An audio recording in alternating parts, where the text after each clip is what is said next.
Alright, hello chat. Dear God, okay, never mod games. It's not worth it. Jesus Christ, sorry that took so goddamn long. It's because it is torture trying to mod games. Genuinely. Let me just hide this for a second because I need to do this one thing. I forgot to. Oh God, I'm going crazy, man. Anyways, welcome to today's stream of American Truck Simulator. For those of you who don't know, today we're going on a Canada Day. Listen, these mods are really good, but Jesus Louises, holy moly ravioli. They tell you to get every mod under the sun just to get this thing to work. So they tell you, okay, well, you know what would be really good? You should download everything. Like, just download every single mod under the sun so that the whole thing can work. Oh, you wanna drive in Canada? Oh, that's really cool. I'm so happy that you want to drive in Canada. You know what you should do if you want to drive in What's going on now? Dear God.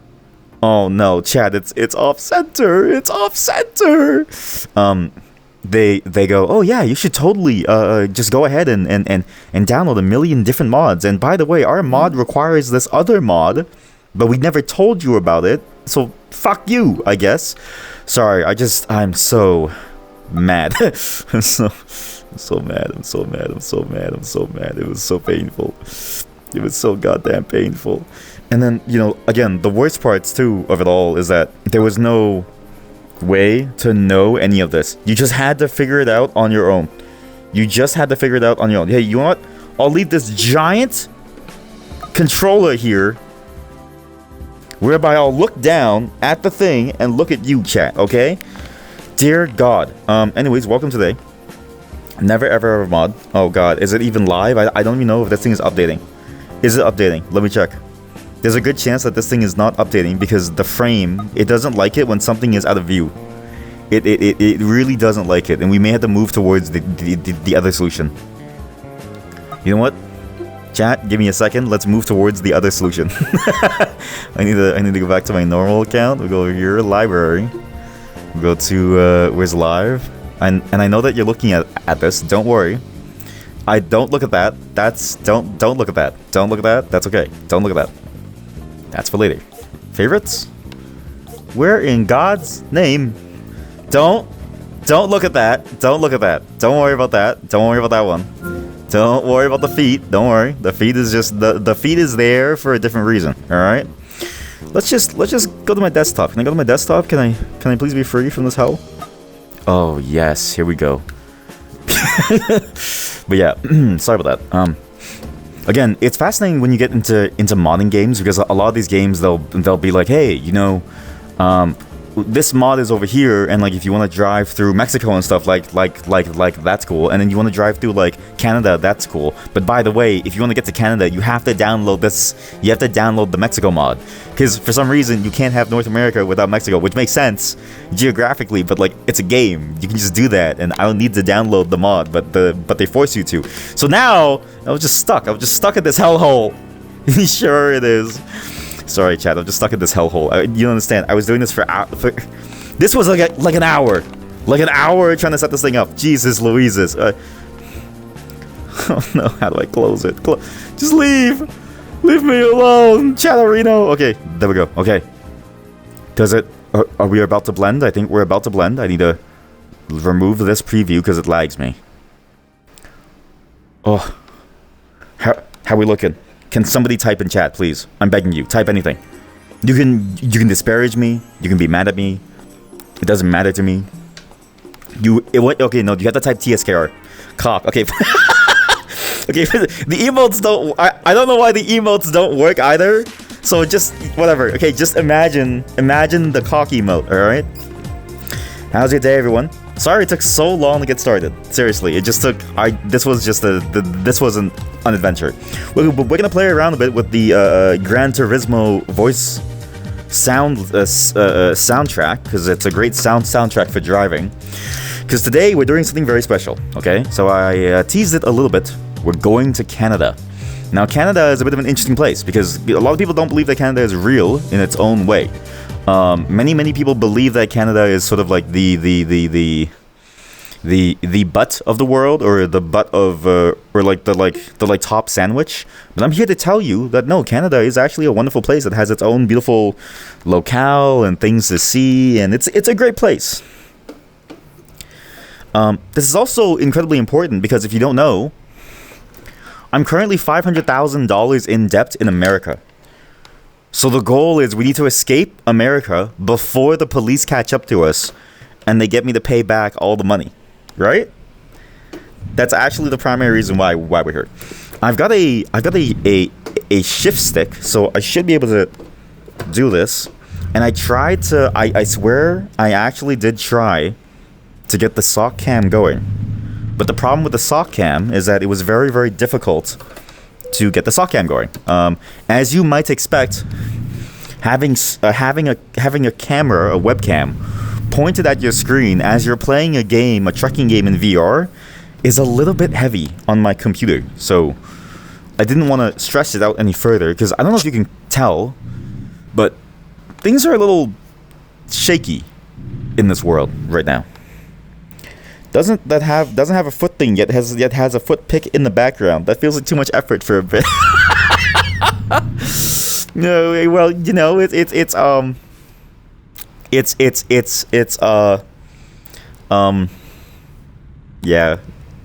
Yeah. You're not wrong. And very clearly, like, I'm like, yeah, you're just not wrong. But look, you have to wear the sock. I'm wearing socks, but not the usual socks. The sock background is easier to do. You just put a background on, and it just works, right? Hey! Whoa! Jesus Christ! What was that? That guy almost killed me. Okay, we need to take a stop in a garage somewhere because we need to plan our escape, chat. Okay? As you can tell, I'm currently in Houston because the police caught up to me and the game forced me to respawn in Houston. I don't know why Houston is the respawn point in this game. It's kind of funny, but you know, I just thought that'd be like, I just thought that was kind of cool that this is the respawn point is Houston. We need to plan our escape to Canada, okay? Because as one would expect, America does not appreciate the socks. Wow, reality is like rubber. Yeah, is it rubber banding for you all? Is it shaking for you all? How's it feel? What does it look like? How does it feel? Does it feel good to look at me or no? This is all very experimental. And mind you, I can't see anything while I'm in VR, so everything looks weird to me. Yes, it looks like reality is drunk. What does that mean? Okay, now I'm worried. What does that mean by it looks like reality is drunk? Like, describe to me what it looks like in terms of drunkenness. Does it...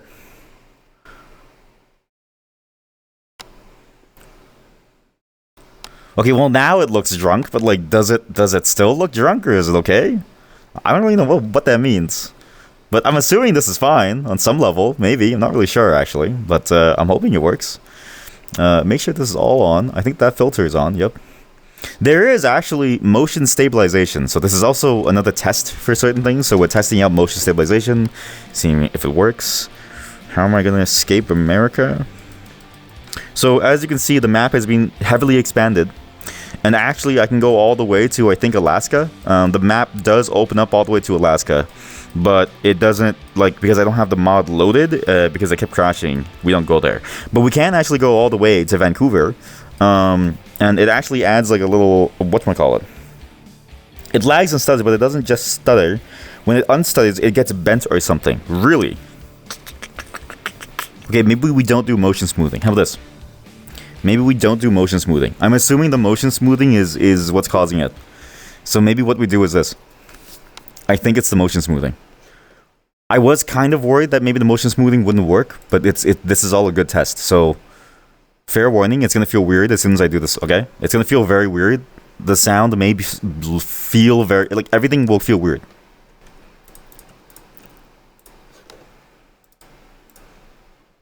Close your eyes. Close your eyes if you don't want to be sick. How's it feel? Everyone feeling good? Everyone okay? Has anyone vomited? If you have, please exit the vehicle. This is a non-vomit zone. Now, that's good to know because I was kind of worried about how the motion smoothing would eventually feel like with a higher motion game. So presumably it just doesn't really work. And so probably we have to stay away from it because of the fact that we have the obliterating line. Which is unfortunate because it means that you're going to feel the full brunt of what happens when I move my head. Because if you don't know, holy shit, there's Toronto. Who wants to go visit Toronto? You're going to feel the brunt of my head motions. And I've been told that my head moves the way that squirrels do. Which I don't know. Like, I'm not sure if I should feel good about that, but I've been told that my head moves like a squirrel does, and that it goes in steps. So it's like, okay, like you ever see a squirrel and it's looking around to make sure there's like no animals around that's like going to eat it? Same concept. Also, I'm currently playing with a whole different thing. Do you even see this? Hey yo, what? Okay, why did you say hey yo? What do you see? Oh no, have I leaked everything? Is my real identity leaked? Do you know my real name now? Over. This truck doesn't have a navigation. It's so far away from where you just demonstrate how your head moves. Oh. Well, the problem is I can't see the emote. What does the AO? What does AO look like? Oh, I know what AO looks like. Yeah, I remember. That's a very good joke chat. Oh, we're driving neutral. That's really bad. And then, okay. And then, so this goes in... So this is... Sorry. I'm getting used to my gear shifter. Yeah, welcome to today's stream. Again, sorry it took so long to start up.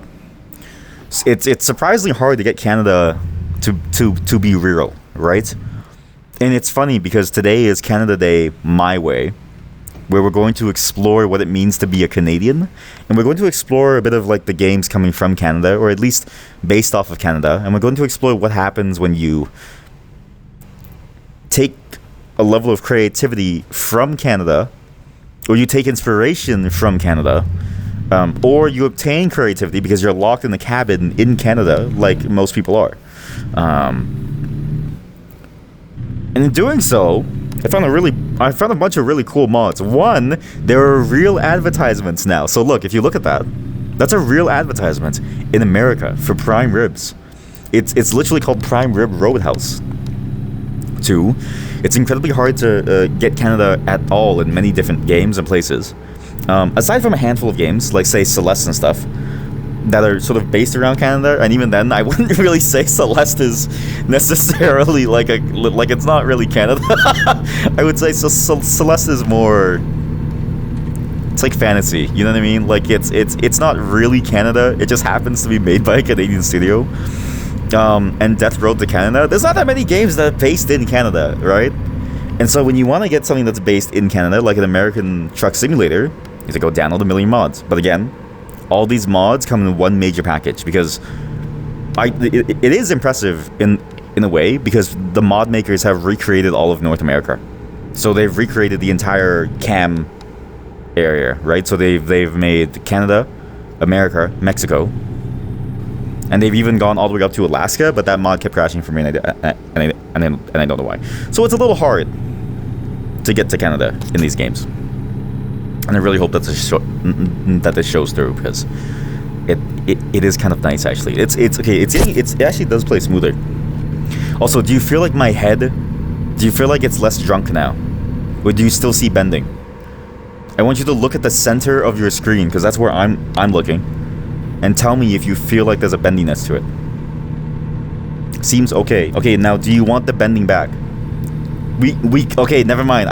I see the bending. Is it that thing? It's that thing, right? Where the mirror is like bending off onto its own thing? What the hell is going on?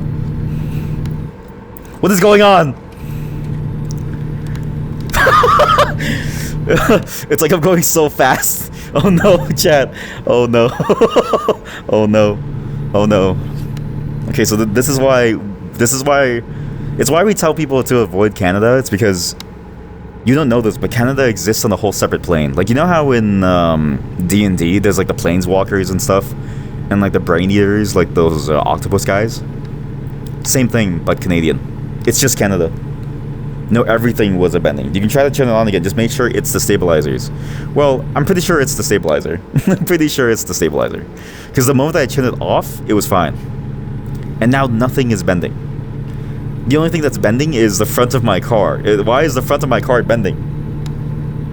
You know what? I was told that this game is actually very heavy. So, and as we get deeper and deeper into the larger portions of the game, we're going to need to lower the graphics even more and even more. So we have to probably go as low as we can. Who knows? Maybe it was your PC lagging. I don't think your PC lagging. I don't think your PC lagging would cause. I don't think it would cause reality to bend. I'm gonna be honest with you. I don't think your PC lagging would cause reality to bend. Can anybody else chime in and let me know if reality is bending for you? Anybody suffering from? Is anybody else suffering from a strange amount of reality bending? You don't know my PC. It works in mysterious ways.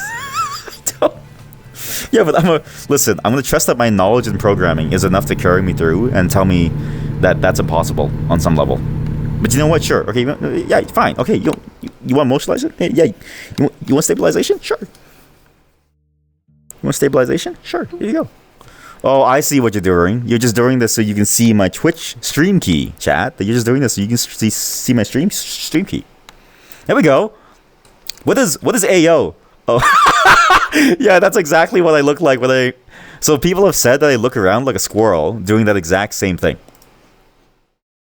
Instead of 20, we'll do like 10. So we'll do 183 ms. Yeah, okay, we'll do 183 ms on everything.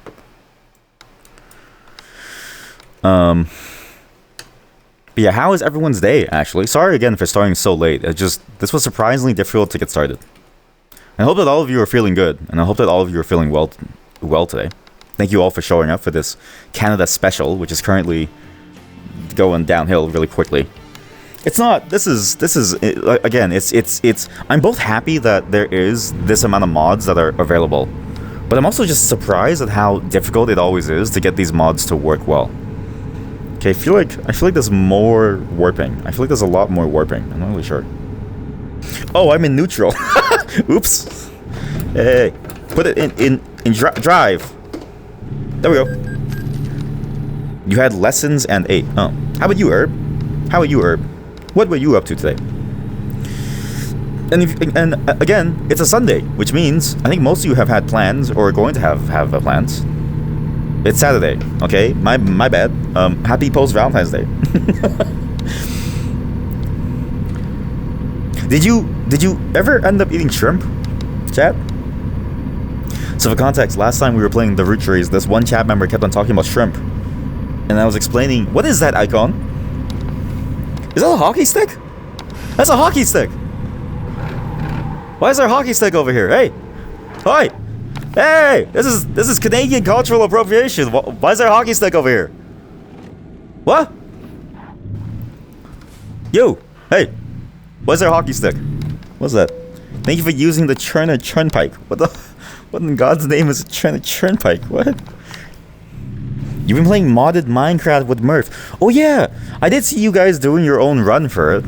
How's the run going so far? Like, is it? But then you're also doing your own run too. If I'm reading you correctly, right? How's it been like? Because I've been meaning to get back into it, but I've been kind of worried about getting addicted to the game again. And also, which mods? Because last time we found RPG mods, which did seem kind of cool. Okay, you did not eat the shrimp last night. Okay, so you're missing out on the shrimp, but Herb had prawns last night. What is the difference between a prawn and a shrimp? I know I said before that I worked in a restaurant, but I still don't know the difference. Because I eat a prawn and I go, this tastes like shrimp. And then I eat a shrimp and I'm like, this tastes like prawn. Like, to me, they're both interchangeable, except one's larger, one's smaller. It's like the shrimp that you get in like a shrimp salad versus the shrimp that you get at like a hot pot place. A prawn is a prawn and a shrimp is a shrimp. It doesn't answer anything. What does that mean? I need shrimp experts. Oh, I do need a shrimp expert. Sexperts. I need sexperts. I need Shrekspirits. I need Shrekspirits. I need people who know $3 toll. Oh, Jesus, America is awful. Okay, don't worry. We're escaping America and we're making our way over to Canada right now. We should be there in about 16 hours to Toronto. It takes that long to get to Toronto. Oh my god. It looks like the camera moves in FPS, but the road is 30 or less, or something. So that makes sense. It is technically it's not wrong. I don't know, but I don't know what that means. Maybe, oh, like it's actually no, I mean, because the road is in 30 FPS. You weren't wrong. The road is in 30 FPS. But is it disorienting? Or does it look awful? Okay, you know what? We try it, one stream, in and out, 5 minutes, and we see how it goes, right? Sorry, it's my turn. It's my lane. We just try it out. Shrimperates. I like that. Shrimperates. That's a good name. You're not the only one seeing the stuttering, right? You know what it is. Wait, you guys are playing Craftopia at the minute. Off stream. Okay, Craftopia. How have you been enjoying it? Because that game is ridiculously fun. You started making a villager market. Oh god. You know what's crazy? You could say that about Craftopia and Minecraft, and it sounds the exact same on both. Because both games have that, right? Both games have the ability for you to sell people, which is it's surprising because Craftopia and then the Pal World games, like they're both made by the same people, so you get like the double whammy. Prawns have pincers. What? They have pincers on the 3 pairs of legs, while shrimp just have 1 clawed duo. That's kind of sad, actually. I do feel bad for shrimp because they have no way to defend themselves and they taste good, right? They just kind of... They're there to be eaten by people like us. But at the same time, you know, maybe that's why the prawns, in a way, have accidentally made themselves tastier. Okay, do you see it warping here? Is it warping here? Is it... maybe... It probably is the stabilization. I don't think stabilization works for very fast games, so maybe we do this. Maybe we just do no stabilization. Hello, chat. How are you? Did you have shrimp, chat? Did you have shrimp? You're embracing your Hobbit vibes and cooking in Craftopia. That game has a surprisingly... Yeah, I'm surprised that game is so good at the various mechanics like cooking and this stuff. It's a very surprisingly fully featured game when you consider that the game feels like it shouldn't be that good. Especially because the game starts out and it looks almost like a scam game. We're gonna turn off motion smoothing. I'll review this later. It was fine for golfing. It was fine for golfing, but maybe not for this. But now, okay, everyone look and compare, okay? Look and compare. Tell me if it looks good. It was fine for mini golf, but I recognize that you don't mini golf at 200 miles per hour. Well, how fast am I going? No, why am I in neutral? I'm going at,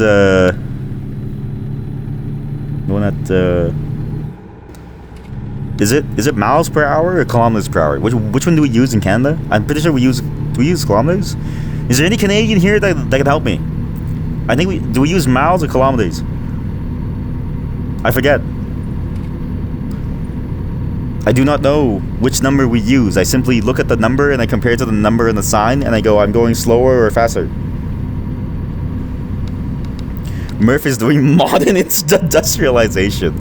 At some point, you are going to combine the two concepts, right?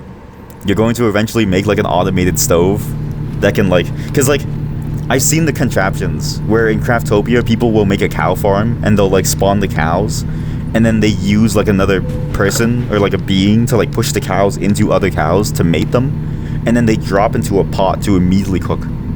I've seen I know what Craftopia is. It's a sick fantasy game. It's designed for you to create these like machines of pain and suffering. Then immediately turn cow into steak.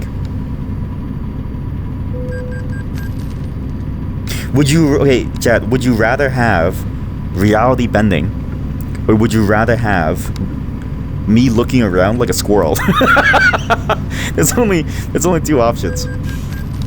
What? Hey, headlight offense. Oh, wait, fuck, I found my buttons. There we go. I guess we could sleep. I mean, we have 15 hours until we hit Toronto. What's interesting, by the way, is that I don't even know if this mod necessarily works and if my route is correct, because apparently some routes aren't really done yet. So I need to make sure that the route that we're going on is correct. It's fine. It's okay. Wow, seeing that message without the emotes is weird. Like, it's seeing these messages without the emotes is a little funny. Because the bot message just seems absurd to me.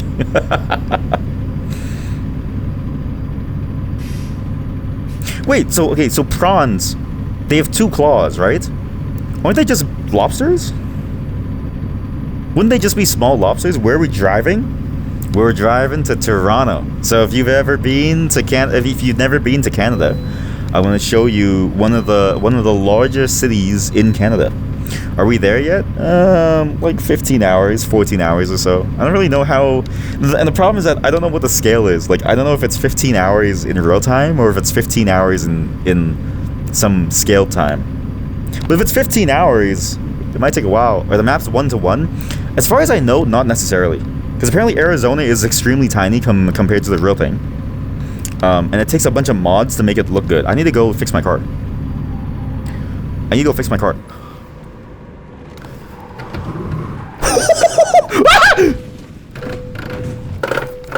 It's okay, it's fine, it's okay, it's fine, it's okay. Okay, well we died. This is gonna set us back a couple of years. That's gonna set us back a little bit. But lobsters would only ever have 2 pincers, right? Wait, sorry, I misread. How many pincers do prawns have? They have 3 pincers? Wait, how does that work? Okay, sorry. I was thinking to myself, they only have 2, right? But how do you have 3? It's like having 3 arms. That's kind of cool, actually. Maybe I've never seen a prawn. I don't think I've ever seen a prawn. $200,000. Not enough money. Of course. Of course. Yeah, you would never take this much money from. You would never trust somebody who has no money like this. You feel like it looks better, although you might just be gaslighting yourself, and there's actually no difference. At least now it seems like the road is not locked to 30. Well, I think that makes sense though, because the road being locked to 30 does make sense. Like, it's the way the stabilization works, it tries to figure out the difference, right? But if you're going so fast that there's no difference, then maybe it makes sense that you would be seeing it like that. You know what I mean? I need to see a prawn. I need to see like a real life prawn.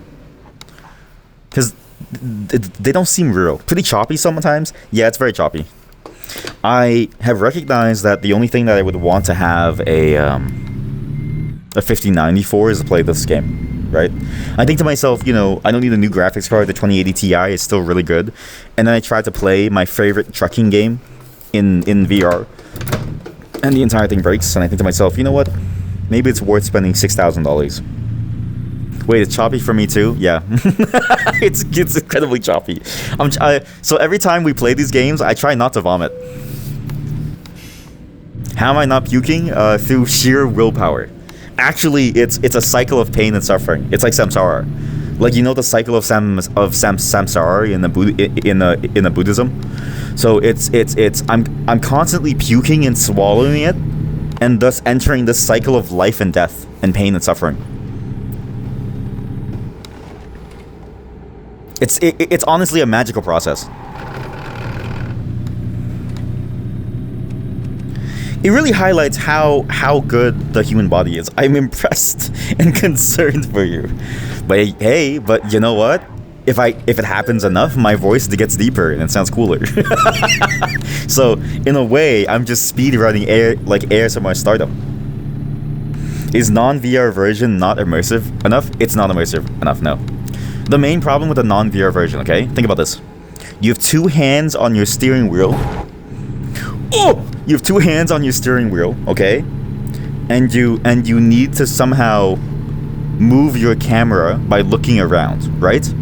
But how do you do that? How do you do that when you have both your hands on the steering wheel. So you have to have one hand on the steering wheel, one on the mouse. What if you need to make a hard left turn? Right? It's a bit of a problem, right? So you would rather just go through this. You feel like both me and you will suffer less. Yeah, but it's funnier if you suffer. I have to get one of those 20k truck sims. So they actually, there's a sale actually for 6k. There's one for 6k where you can buy the steering wheel, you can buy the roll cage, and if you have a child, you can ask your child to like tip you over when your truck crashes. It's light enough that a child could like tip you over. It's got wheels to like aid in that tipping process too. It's quite nice. But you don't need that, right? You don't need that. All you need is a VR headset. Because look how smooth it is. So nice and VR smooth and so beautiful outside. It's so wonderful out here. Only a child can do that. Yeah, only a child. When you get because when you get to adulthood, you start to develop emotions like empathy and sympathy. And so when you go to tip me over, you say no, this is wrong. But a child says, "Ooh, fun! I get to play with Dad with his truck game. All right, Dad, I'll push you over." It's like, "All right, son, thanks, son." It's understanding the nature of children that has made me so successful as a uncle. Does that count as child labor? Well, only if they figure it out, right? Because only if they ask you and you answer for the census does it then count as child labor. Otherwise, it's just hanging out with your kids, parenting. It's just parenting. Behind closed doors, it's parenting. In public, all right, buddy, child labor. Whoa! Speeding violation. I'm not even going that fast. Come on. If I don't speed, we're never gonna make it to Toronto. It's 13 hours away.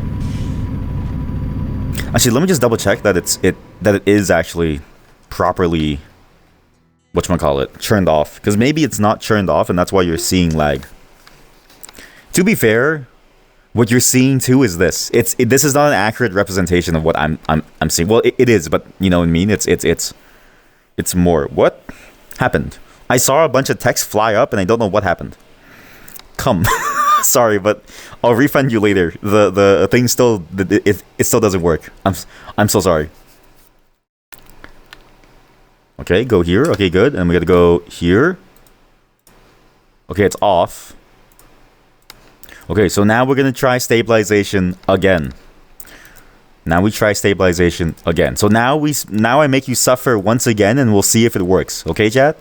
We're gonna see if it works here. Because now that we're on a long straight road, it's easier to determine. And now that there's more of you, I can see whether or not you're gaslighting me. Uh-oh. Whoa. Okay, how's it feel, folks? How's the game looking? Does it look even more stressful? So at home behind closed doors is okay, just don't do it on stream. Exactly. Yeah. You just, because you play in the truck at home in your own driveway. And you think this lag is just my GPU being shit. It's different from the previous lag. Oh. Streamer, do I have GitHub? I do. And if you found it, you can follow me, but I have nothing on it. Mathematically perfect waste meant to do something? No. It's why it's called a mathematically perfect waste. By the way, this is actually terrible. Like, imagine your IRL streamer is look at this. America frame rate. Okay, so it's looking worse. Okay, good. Thank you for letting me know it's America frame rate. Sorry. Let me switch this. Okay. Sorry, thank you. Okay, thank you for telling me that it's America frame rate. I want to puke. Don't worry. I'm gonna fix it. Don't worry. Everyone stop vomiting. Everyone stop vomiting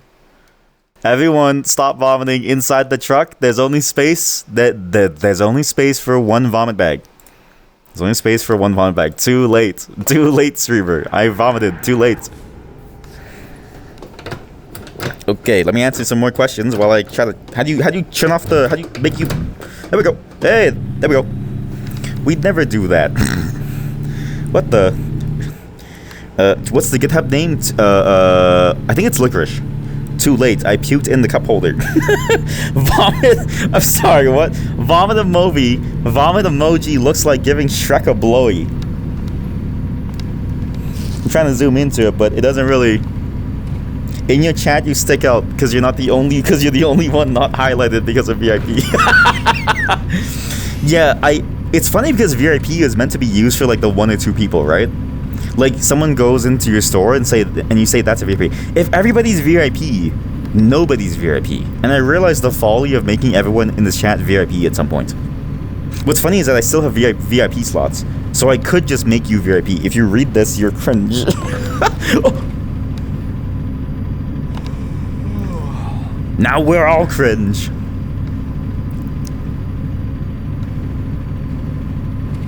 Sorry, I'm just trying to figure out where the Shrek part comes in. Is that supposed to be green? Is that why? I don't like you anymore. Oh, chat. We're 12 hours away from Toronto. Again, I want you all to know this, okay? I do move my head like a squirrel, so it is going to be disorienting for you in some way.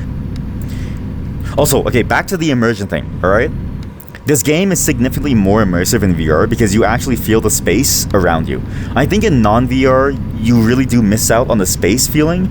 So, like, I can't feel like that car is close. Like, when I drive in VR, I'm so much better at driving in the VR. It's so good. You made this stupid extension for Zen browser and it has 63 stars. Oh! Who did I kill? Who died? Someone died. Stop, check engine. 37%. Okay, someone died. It's fine. It's okay. I ran over Super Mario. Uh-oh. Is that the pew pew pew emote? How come it doesn't play? Wait, it's just Shroud's face. it's just Shroud's face, but like paused. Oh no, we're now at 62% damage. Oh, my character's falling asleep. My character's... You're getting tired. The police officer drove past me because he doesn't want to deal with this. But 63 stars is pretty good. That's actually pretty nice. Can you please share your extension? Because it's cool. What do you do with the stars anyway? Can you sell them for money? No. Stars are worthless. I knew somebody who had like a thing that had 1,000 stars, and they kept getting rejected from job interviews. Because in the end, your GitHub almost doesn't matter. People just look at you and they say whether or not they like you based on, you know, other extraneous factors. Like, did you use the correct word for some keyword? But it is cool to have. Like, it's pretty cool that we have somebody here who has 63 stars. Like, in total. Like, okay, so okay, now it's a programming talk, all right? Okay, now, so now you psyop me again, okay? Thank you for psyoping me. Imagine, we can count how many GitHub stars we all collectively have, right? At some... Officer, you're in the way! Jesus, this officer, like, he's stopping at, like, stop signs. Like, buddy, this is supposed to be so I can move. But, if we count all the stars, there's a good chance that we might be able to say that we're a programming company, right? Like, we might be able to basically contract each other out for work. Would anybody like to work? The browser has only vertical browser tabs, and you made an extension that has horizontal tabs like Chrome. That's an amazing... So you just recreated a normal browser. Very nice. And it fixed my car. Don't worry about the cost. The cost doesn't matter because we're escaping to Canada, right? The cost doesn't matter because we're leaving America to go to Canada. So all of our debt disappears because very soon the trade war will mean that there is no extradition treaty. Very soon. We will be free at some point. Here we go. We stop the engine. Now we take a break. We sleep for a bit. Everyone close your eyes. RP sleep. Okay, now wake up. Everyone wake up. Okay, I left my car in drive as we were sleeping, so the car was slowly drifting away over 8 hours. Very nice. It's funny because you can literally use Firefox, which has horizontal tabs. From what you've seen, Stick would need it if he tried to use Zen. Very true. Very true. I do like my horizontal tabs. So I actually tried to use the whatchamacallit, the tree thing, the tree bookmark or the tab thing. I was like, at some point I started organizing, like it felt like I was just organizing my tabs, like, so I was like, why would I do this when I could just organize my bookmarks? So actually all of your extensions have made me organize my bookmarks instead, so thank you. You psyoped me into doing that. But yeah, what's the point of Zen browser? Like, what is Zen browser? And why do you know it, and why did you make an extension for it?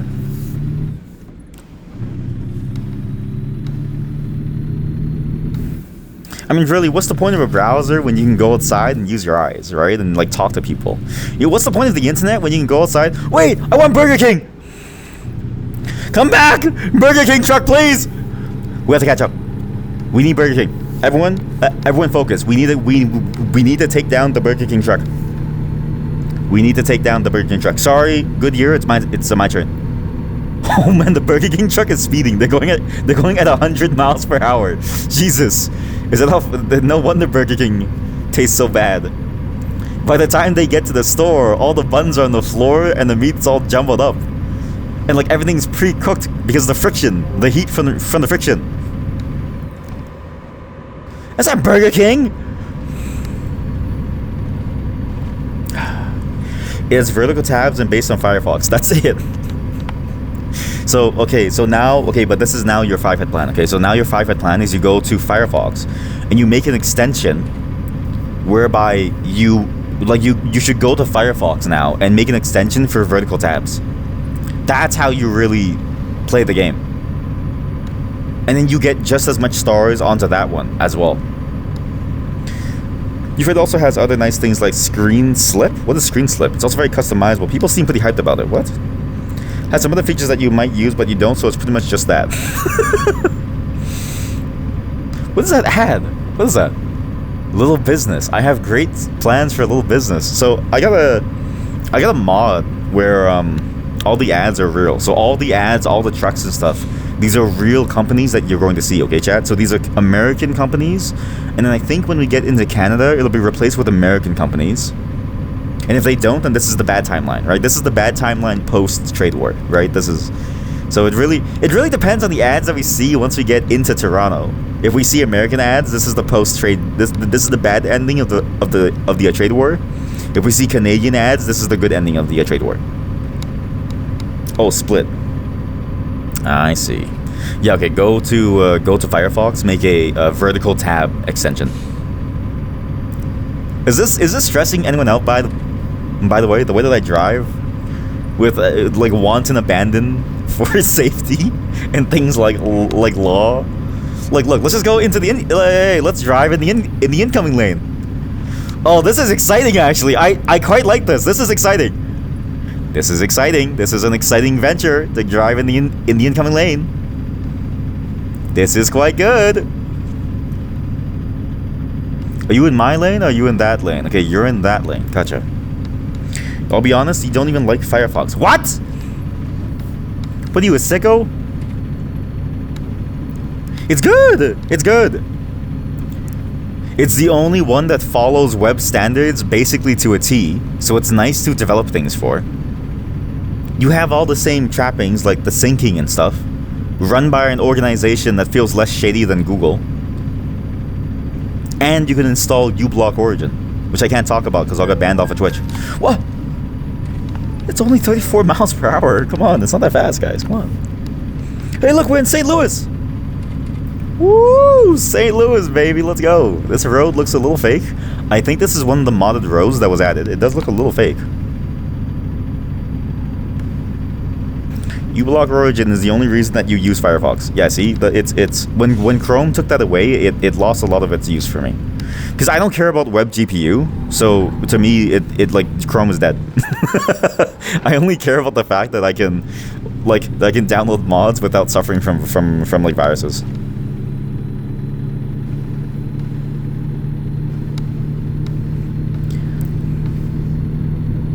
The one thing that I will say, Firefox sometimes does feel sluggish compared to Chrome. But at the same time, I don't really need hyper performance from my browser when I'm reading things, so it's not like a major deal. But when I open like a lot of tabs, I do notice that Chrome handles that a lot better. And I do notice that when I do interactive things, Chrome seems to handle that a lot better as well in terms of just raw performance. But I'm assuming that's because of their basically ability to pour millions of dollars into it. Ow. On Mac, Zen is 20 times slower than the Chrome. Yeah, okay, so on Mac specifically, you should only use Chrome or Safari. And I would always say Chrome. Basically, on Mac, nothing works except for Chrome. But that's sort of the Mac OS ethos, is nothing really works at all except for like one or two monopolies. And I entirely blame I blame Apple because of their new graphics APIs. And their incessant need to like switch everything over, and their basically Safari's awful. But Firefox is the same thing, where Chrome is the better option. At least when I tried it, it was kind of like that. Let's add some excitement to our lives, okay? Let's just talk about this as we drive in the incoming lane, okay? Oh god, this is terrifying. Also, tell me, is it less disorienting now, or do you still feel like it's lagging? Does it feel better or does it feel worse? Basically, is what I'm trying to ask. Because this is all experimental. So for those of you who don't know, VR streaming is a little bit unknown at the moment. I don't think anyone really knows how to stream VR. Everyone is just winging it. And the problem is that there's so many different permutations of settings that you can do that there's no... Oh, you're in my lane! That there's no real good practices around what you should do, and there's no real standard for how much performance you should be getting, basically. You don't know, you already puked. Well, you might shit your pants too. Here we go. I like to add excitement to our drives, right? Like if you just... If you just drive normally, it's not as exciting. You have to add some like things. You'll remember if stabilizers are on or off. Okay, well, imagine if it's on, is it good or is it bad? So stabilizers are on, is it good or is it bad? Watch, I'm going to commit the best psyop you've ever seen.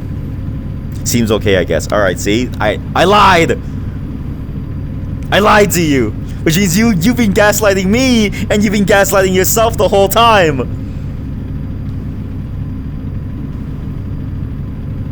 There's no difference. There's no difference. None of you can tell. It's a placebo. You go to the doctor, you're like, hey, I feel sick. They say, take this pill. It's sugar. You go home, you feel better. Placebo. You didn't catch what I said anyway. Exactly, it's placebo.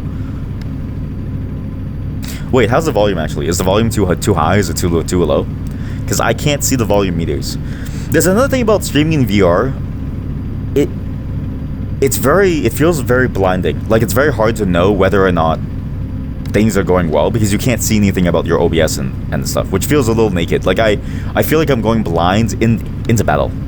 Are they on or are they off? They're off. But when I said that it was on, you said it was okay. See, so now I know that you're psyoping me, Chad. You're all psyoping me. I've been psyoped. You're getting psyoped. Wow, how come everyone drives on the right side? This is crazy. Usually people drive on the left side in the highway. Like I go on the highway, but between where I am to Montreal, and everyone's on the left lane doing 160. All the slow people are on the right lane going like 105, 110. Yeah, I didn't hear that. Okay, so is the volume okay now, or is the volume low now, or is the volume too loud? Because I'm talking at a normal average talking voice. Damage 100%.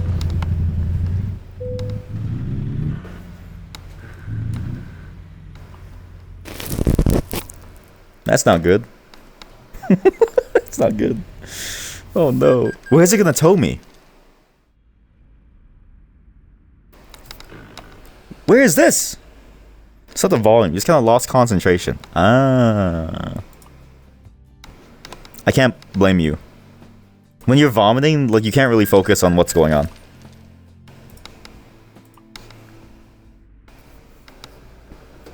But it does suck. I was really hoping that the stabilization would work for a faster game like this, because it was good for mini golf. But like in my mind, I should have realized in a game like mini golf, you're not going at 100 miles per hour. You're going at like maybe 2, at best. So your conclusion is that you weren't gaslighting yourself. Yeah, probably. Yeah, probably. Where are we? What is this place? This isn't... What road is this?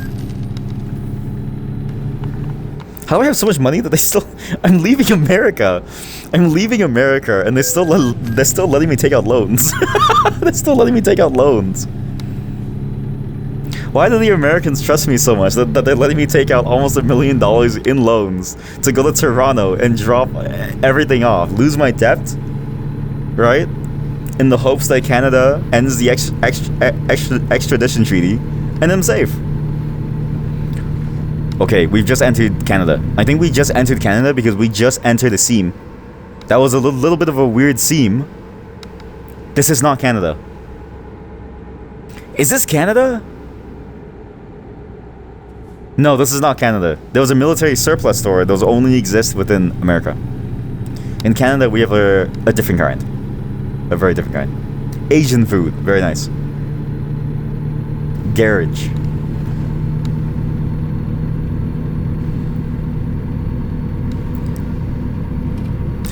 These mods are kind of interesting if you think about it. So basically, these mods are fully full community efforts. As far as I can tell, it's like one person doing all of Ontario, one person doing all of Quebec, and then you have a whole team of people doing all of Vancouver. And in Vancouver, apparently Vancouver is the most high detailed. Like they've got the most things going on. But it's really hard because it's Vancouver is mostly woodland area. I think this is Canada. This feels like Canada. The only reason this feels like Canada is because there's nothing here. This is a very Canadian feeling place. Like there's nothing here. And also the quality of the map has gotten significantly worse, which says to me that we've entered the mod zone. Because of Zen Hype, you've seen more people are angry at Firefox because it apparently doesn't support many things that Chrome does. Yeah. I mean, I'm surprised that people are only just realizing it now from Zen. If you've, because for most people, to be fair, most people don't develop, but I feel like if anybody's ever had to do one piece of development for web ever, they would have recognized how... I wouldn't even say that Firefox is behind on... Dude! What are you doing? You ever drive a day in your life? Your license should be revoked! Where are you going? What am I looking at? Why did you stop in the middle of the fucking turn? Dude! Anyway, so yeah, it's fascinating because if anyone's ever done web development, I would say that it's not that Firefox is necessarily behind. I would say that Chrome is just blazingly fast at implementing features. Because Chrome at the same time, they're the ones pushing a lot of the web standards, right? So it's like most of the time these proposals come from Chrome, and so Chrome already has like an implementation within, and so for them it's just flipping a flag to make it a default thing. And then Firefox, because Firefox typically acts as the balancing lever where they go, okay, well, this feature is cool and all, but how are we going to push it to like several different browsers, right? So I get why Firefox is behind and slow in many ways, but some things feel like they're very slow. Like you go on MDN and there's a whole page about web GPU, and Firefox still doesn't have it, and so it's like, well, what's the point? It's been years now. It's been almost 5 years. And I feel like, there could be some kind of support for it, right? But there's just still none. And then you get into the business model where Chrome is heavily funded by Google's everything. and Mozilla, by comparison, is still a very, very tiny fish in like a very large pond. So, but then you have Zen, which is sort of taking that approach and saying, well, we just open it up and give people the ability to do anything. But then it makes me wonder, how come those same people can't do it for Firefox? Like, how come the open source community can't crystallize around Firefox? And maybe there's a bit of an organizational problem where people can't seem to do anything because the organization is resistant. You notice that even though you only got 1, 2, 3 request updates for the GitHub thing, you don't understand how people do it with the bigger projects. It's like you have 10 bosses / managers asking for updates. Yeah, that's the thing. Yeah. And I wonder if that's why Firefox isn't really going as fast as it could, because it's because of that problem. Like, there's too many people that you have to appease. On top of the fact that you also have to appease multiple vendors and browsers and multiple companies like Apple and Microsoft and stuff like that, so they all agree on the same web standard. I think whenever there's a big project using WebGPU, Firefox will quickly start to support it. That's what I think too. But then it feels like a catch-22, right? Because then the WebGPU, because of the complexity, you need extra effort to make it work. Okay, so let me just get real comfortable here in my truck. Take my hands off the wheel for a second, all right? You need extra effort. If you could see can you see my hands? I don't know how to show you my hands. Do you see my hands? Do you see this hand? Do you see this hand? Over. Okay, you know what? Just look at the. You see the chat? This is my hand. Okay. So the problem is that it's a catch-22, right? So if you have like WebGPU and then you have a game or something like some major project, but you don't have WebGPU, nobody's gonna make that big project with WebGPU because OpenGL still exists. So there's no point in doing any of it. It doesn't make any sense.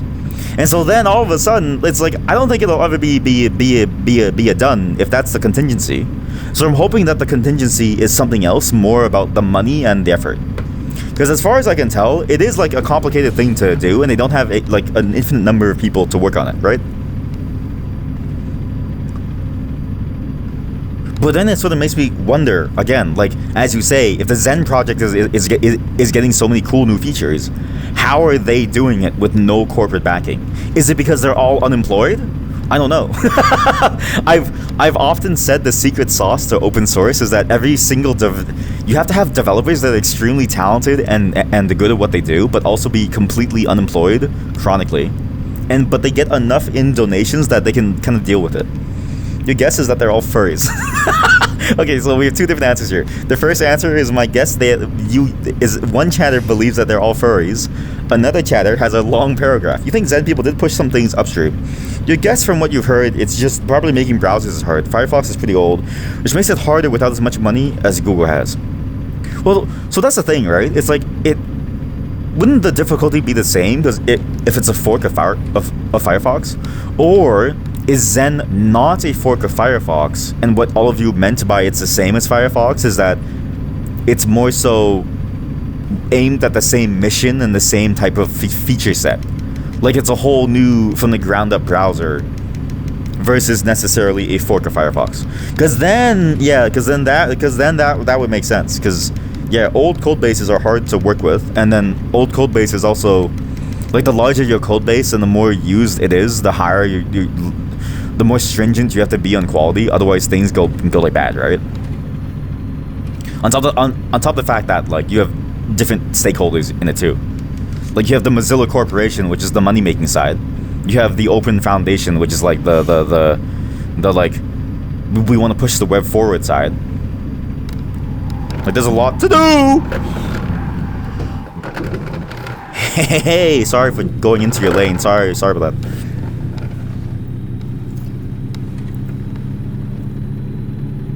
But I feel like it's probably just some organizational thing.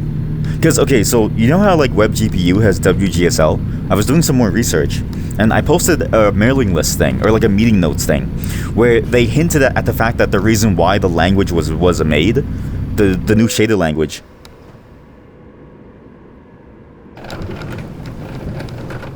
What do you do? Okay, what do I do now?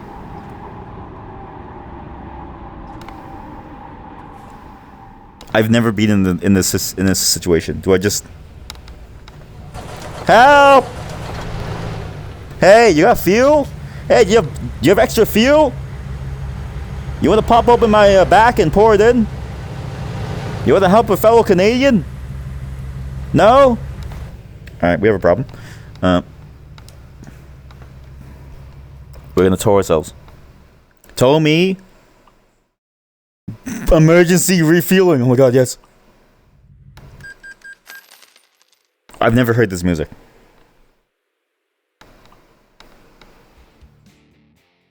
What the f- Do you hear this? Chat, what the fuck is this? Chat, what is going on? I'm hearing voices! Do you hear voices? What's going on?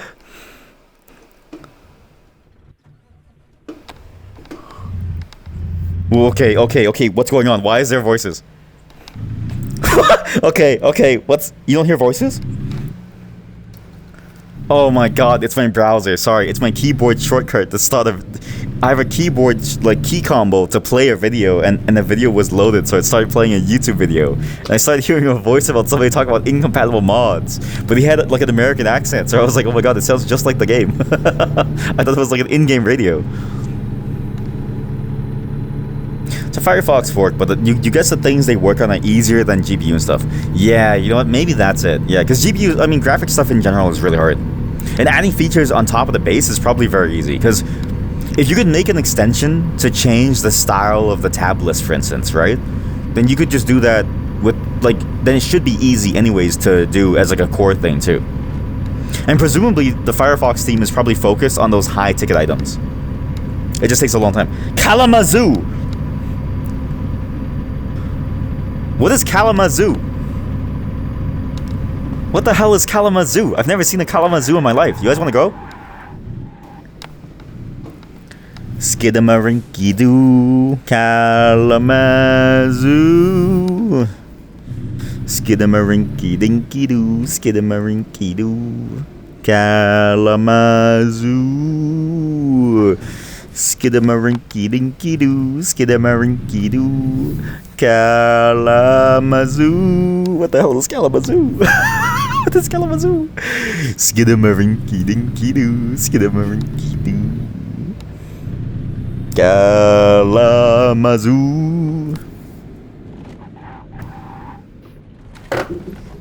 This is Kalamazoo. Going from Canada to America must suck. Like, it's so boring. You just have this. Okay, it's lagging like crazy here. Not really sure why. Seems like regular users don't really notice the things that Firefox doesn't support. There's probably not much motivation to spend resources on them. You personally never notice things people talk about when switching between Firefox and Chrome. That's another thing too. And honestly, let's say web GPU does exist, right? How many of you would even notice that web GPU exists? Probably no one. I don't think any of you would. It's lagging so hard, by the way. And that's the thing that makes me wonder, like, maybe they're just focused on the things that bring them the most impact in terms of, like money. The extension that you made is just CSS. Yeah, exactly. Like, it's all those things you can do via CSS. Because it's all basically user Chrome. In my browsers, every time I stream my browser, if you look carefully, at the top left, it says, like, there's like a text that says stream or something else, right? That it's just to let me know which browser profile I'm on, but you can just do everything through CSS. Like, it's pretty nice. I wish I could just do CSS and get 63 stars. Instead, I write painstaking, real programming languages, and I get, like, 0 stars. People make fun of me. What is Kalamazoo? Oh, chat, we're 5 hours from Toronto. It works only partly because you need JS to make it proper. Oh, to connect with the tabs and the stuff. That makes sense. I mean, hey, look, I just make fun of it, but honestly, kudos to you. The fact that you even finished something and published an extension, that you got people to use it, that's a great feat. And also means that eventually, when you're rich, please remember me. Please, I'm begging you. Remember me when I'm rich. It's one of the most cursed CSS that you've ever written. Okay, well, you say that, right? But when is CSS not cursed? Answer me. Like, honestly, answer me honestly. When is CSS never not cursed? Never cursed. It's never. The moment that your project goes beyond like maybe 5 or 10 different things, there's all of a sudden it's over. I've never seen a project get like a good wrangle on CSS at the large scale. It's impossible. Any software project is guaranteed to fail after 10 files. Buckle up. I have no seatbelt.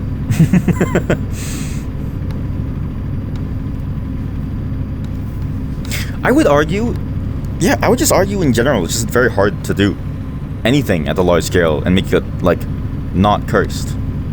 Hacking in CSS is something that is not supposed by the dev. I'm dead. I'm okay. I don't know how that person didn't die. That person, this is their final destination moment. They absolutely dodged death. Wow. You can't even wrap stuff in divs. Hacking in CSS is something that is not supported by the dev. It's really cursed. Oh, and you can't. I see what you mean. Like you actually can't do anything with the DOM structure. I mean, that kind of makes sense though, because like you don't really want people to like go crazy with your browser DOM, because then all of a sudden you have so many issues keeping it alive, right? So, but I can see what you mean by it's a curse then, because you probably have to hack it like crazy just to make it work. Okay, we're in Lansing, Jackson. I think we're still on the American side, because 138. I think this is all the American side. We're getting close though, because we're getting close to the Hudson. 127.94. Wait, isn't, yeah, because the Hudson's right at the border, right? Isn't it? Dude! I'm speeding over here, man! You gotta check your mirrors to see if people are speeding. You can't just change your lane freely. This is Canada. Detroit. Okay, we're getting closer. Wait, so Kalamazoo is a real place in America? Wow. Or maybe I'm wrong. Kalamazoo does sound like a Canadian thing. I don't know. Washington County. Online banking made easy. Group bank. What? Ann Arbor. Okay, I think we're getting closer. State Street. No, we're definitely still in America. Lodging, food. Is this America or is this Canada? I can't tell. No, this is America. We're still in America. Let's take an exit. We'll take a nap. The problem, and again, this is why it's kind of weird, right? A lot of America looks the same as Canada in many different ways. It's like you would be very hard pressed to know when the differences start to pop open. Which, and that's a very controversial statement nowadays, but I still hold to it. It's very hard to know exactly when things differ. Like the makeup of Canada and America, there's a lot of similarities in many different ways. There's some key differences, right? But if you just take a glance at it and you're sort of unfamiliar with both, or even unfamiliar with just one, I think it'd be hard for you to sort of tell when the lines separate. The genetic lines of the Canadians and the Americans. I'm just adding more fuel to the trade war. How do I even... Where's the sleeping spot? I need to sleep. Pizza House. Thanks for stopping in the middle of nowhere, man. Jeez. Is this a sleeping spot? This is gas. Where'd you go to sleep in this game? Oh no. Oh no. Can I sleep here? Maybe I can sleep here. Nope, the game does not let you sleep in a handicap spot. Okay, well, that's fair. Very fair. What I did was illegal.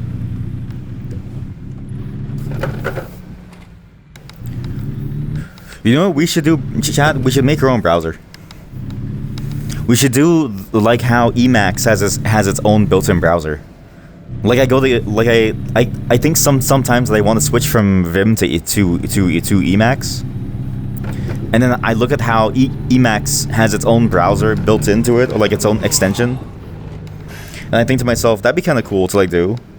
But then I think to myself, do I really want to build a browser within like some text editor? I'm not sure. Like the Ladybug browser? What in the world is the Ladybug browser? I'm gonna be honest with you. I don't look at browsers like you do. Until before today, I'd never heard of Zed. Like, the only browsers that I care about is Firefox and Chrome. Edge is just there to, like, you download either of those. And the same with Safari. What in God's name is Ladybird? I never heard of that either, actually. I've heard of Thunderbird. Is that browser or is that email? Is Thunderbird browser or email?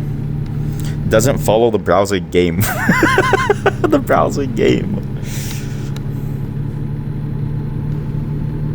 What do you think is like the hot project for, like, you know, the new Gen Z programmers, right?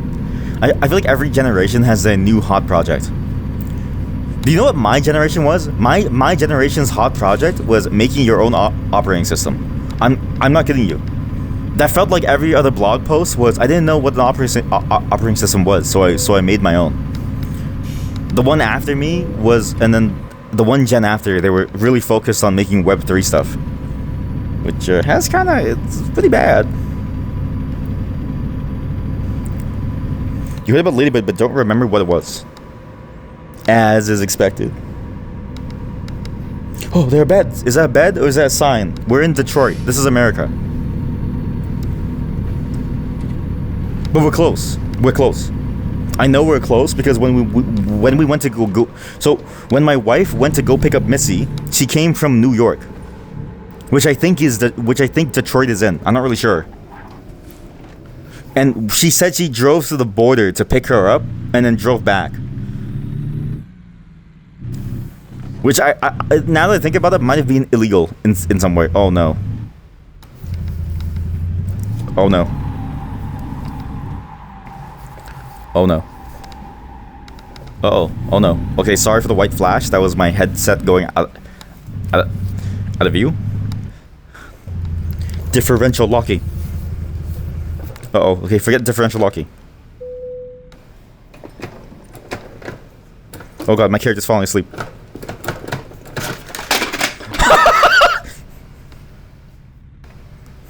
My clutch fell on the floor over. My clutch fell on the floor over. I did not secure this thing tightly. Sorry. Give me one second. My clutch fell on the floor over. Sorry, just give me a second. Sorry. I know you hear all this. Sorry, my clutch just fell on the floor over. Almost died. Almost died. Gotta reinstall my clutch. SMH, I hate it when that happens. You feel like Detroit is not in New York. Okay, well, I don't know. I'm not American, okay? I'm Canadian. I'm trying to escape from my side job in America. I'm trying to survive over here. I can't be spitting power. There's no time for propaganda. It's only time for survival. Stupid trucks.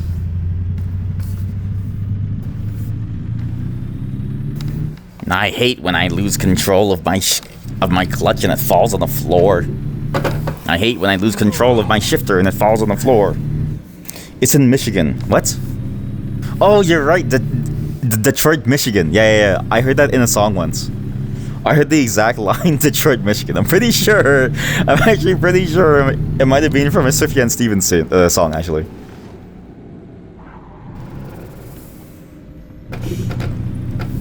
Like the Illinois and Michigan and Philadelphia, Pennsylvania, and Slovakia. One of those things is accurate. Oh god, it's so laggy. Oh, sleeping spot. Good. Let's sleep over here in this hotel. This hotel looks like I'm gonna die here. Why are all the cars in the floor? It's like a liminal hotel. What is this? Chad, it's like a liminal hotel. I'm not sleeping here. I don't want to sleep here. We're gonna sleep somewhere safer. This is a little dangerous. We are not sleeping in the liminal hotel. We're going next door. Welcome to the liminal hotel. Before you leave, be sure to leave something behind for the next traveler. Welcome to the hotel liminal.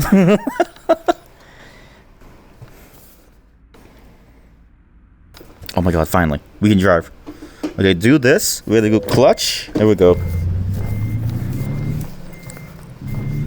I did not expect Toronto to be so far away. Like, I thought to myself, surely it's closer, but... What's crazy is that this game has a different scale, right? Because I remember driving from Toronto to Philadelphia. It took 2 days. So I maybe should have adjusted for the reality of it. In a way, this is faster because it hasn't been 2 days worth of time, but there's a certain difficulty to like driving here that is very unique to the space. What?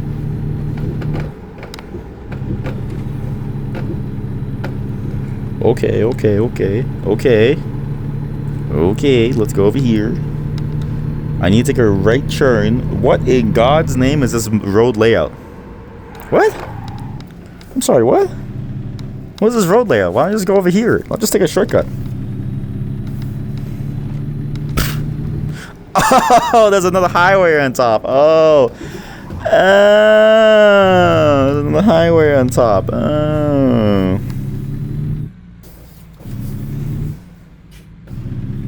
Wait, they're making a new engine? For what? For Ladybird? Oh, sorry, a truly independent web browser. We're building a brand new browsers from scratch, backed by a non-profit. That seems awful. Not as like an idea, like it's not a bad idea, but in terms of the effort, I don't think you could pay me to want to do that. Of all the projects in the world, I think to myself, that's a project that I don't want to be involved with. Like, I'd rather make a video game or something.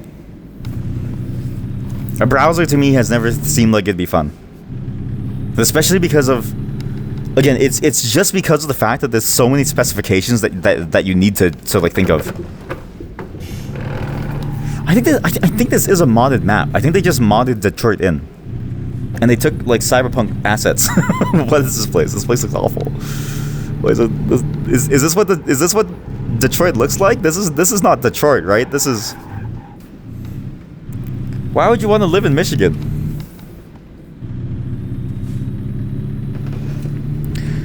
The project? What project would I want to be a part of? What's my startup idea? What makes money?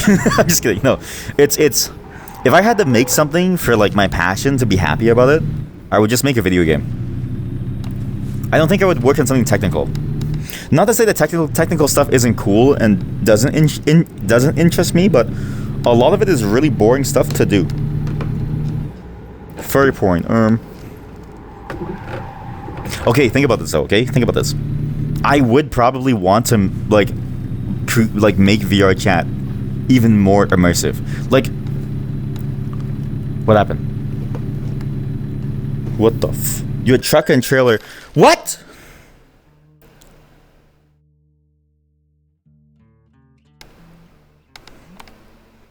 They got me. I was so close. I was this close to escaping America, chat. I was this close to escaping America. We were 2 hours away. The police found us. The police found us. Oh god, they found us.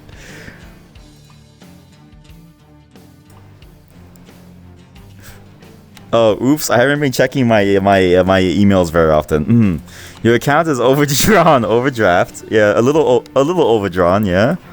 New special, final warning. Oops. Okay, sure. Let's buy a new truck.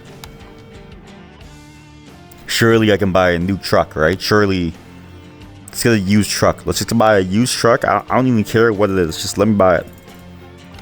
We need a loan. Which bank do you think will loan us money?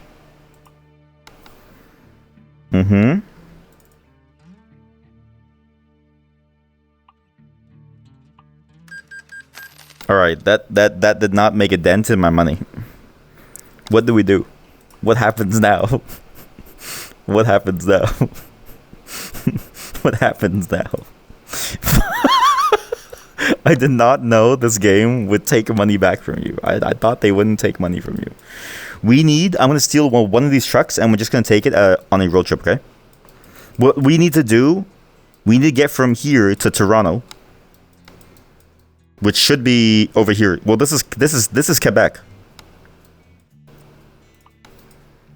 Chat, we're going to Brampton. We're going to take a trip from Detroit to Brampton. Let's go. One thing that I did want to do, I need to recenter my thing. This truck is so close to me. Wow, this thing is really close. One thing that I did want to do actually was specifically the hardware side. I really wanted to make really interesting VR hardware. Especially, I wanted VR hardware that could maybe be much more free in your movement for like moving around, walking around in the VR, but also that could make you feel things. So what I wanted to do was make a suit that's basically just a giant taser suit. And so every time you got hurt in the game, you would be hurt in real life. That was my plan, at least. That was my plan. How do I drop this item? There we go. Okay, so we have a new truck now. Alright, so we have a new truck now. Okay, we got a new truck now. Let's just leave that item. Okay, let's plot a course for Toronto. I feel like if I make a startup related to AI, it has automatically a bigger chance to become big. Yes, because AI is currently the hype thing, and it's very oversaturated. And just it's honestly just free money, and it's a little annoying because all these companies that are working on AI, right? Like, not to disparage the minds behind it, because a lot of it is complicated stuff. A lot of them don't think about what's the point. And you've actually hit the nail on the head of a lot of these startups, and startups in general, where they think solely about profit. They only think about how much money they can make. So now you have all these companies that are spawning because of the money that they could make, right? And okay, now you sire out me to be you sire up me once again to be a revolutionary, okay? But if all you do is you make money and you don't solve problems, then what's the point of you? Like, a lot of this doesn't really make sense to me, because I think to myself, what's the point of all this technology if it doesn't solve anything meaningful, right? So you end up doing nothing of worth to the world. That's what's boring to me, because it's easy. I don't want to say it's easy to make money, but all you need is one grifter. Who put this here? Who put this is Detroit? All you need is one grifter to sell an idea to someone who has more money than sense, right? And that's boring to me, because you're not changing the world, you're not making things better, you're not making something cool, you're not making something exciting, you're just making money. And it feels like I don't know if it's because of my work perspective, but the things that make money don't really seem exciting to me, and it's rare when something exciting makes money. Usually it's some weird new thing that gets marketed as some very... Like, basically, a lot of things are like Juicero. Like the machine that, like, juices things, the Juicero thing. A lot of things end up being more like Juicero than they do, like, the smartphone, right? How the smartphone fundamentally changed the world. Not to say that, like, it's necessarily cool, but it is neat to have all that power in your pocket. Or like VR. Like, very few things feel like VR. Okay, that is a crazy churn. Why did you tell me to exit here? There's people standing there. It's why I would rather work on something that is interesting. Like, I would rather think about how you make a bodysuit that can, like, shock you in a way that it can replicate pain perfectly. Because imagine you play a VR game, and oh my god, there's a bridge. Oh wait, yeah, here we go, Canada. It's the border bridge. This is not accurate. Okay, I'm gonna tell you right now, this bridge is a lot longer than this. It is a lot cooler in real life. This bridge is actually quite massive. When you look at this bridge, it's like you drive for a good 10, 15, 20 minutes. And there's like a beautiful waterway on your side with like a factory out there. And Sure. Next, oh, streamer, next you're gonna tell us that Canada exists. Yeah, I would rather do stuff like that. That seems exciting. Like, the chance of getting rich is lower, but I would rather do something cool. And I have thought about this. You could theoretically use some techniques from machine learning in order to make a suit like that. We're in Windsor, okay? Well, this really is Canada, Windsor. This really is Canada because nobody knows how to fucking drive.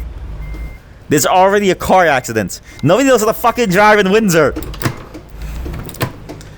Okay, I'm allowed to say this. I'm a Canadian. I'm allowed to say this. I'm a Canadian.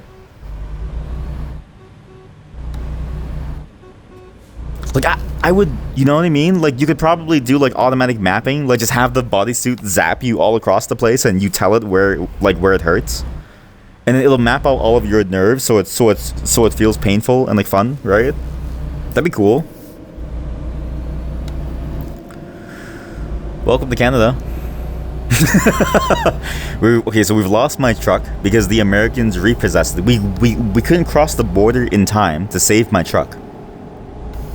But we have made it to America on a stolen truck, to Canada on a stolen truck. Okay, so now we are safe.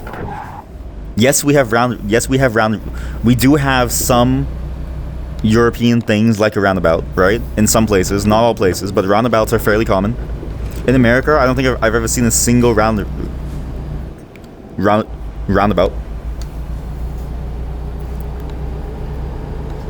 What would you do, chat, for your project? Like what would you do for your chat and for your project, and then why? Like, what's the one thing that you would want to do, and then why would you want to do it? Right?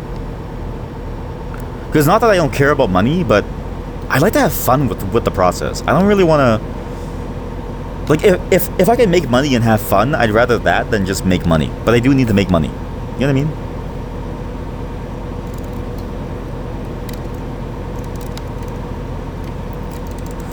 Okay, I'm gonna be honest with you. This is a very watered down version of Ontario. This is like not really Ontario. This is like a very watered down version of Canada.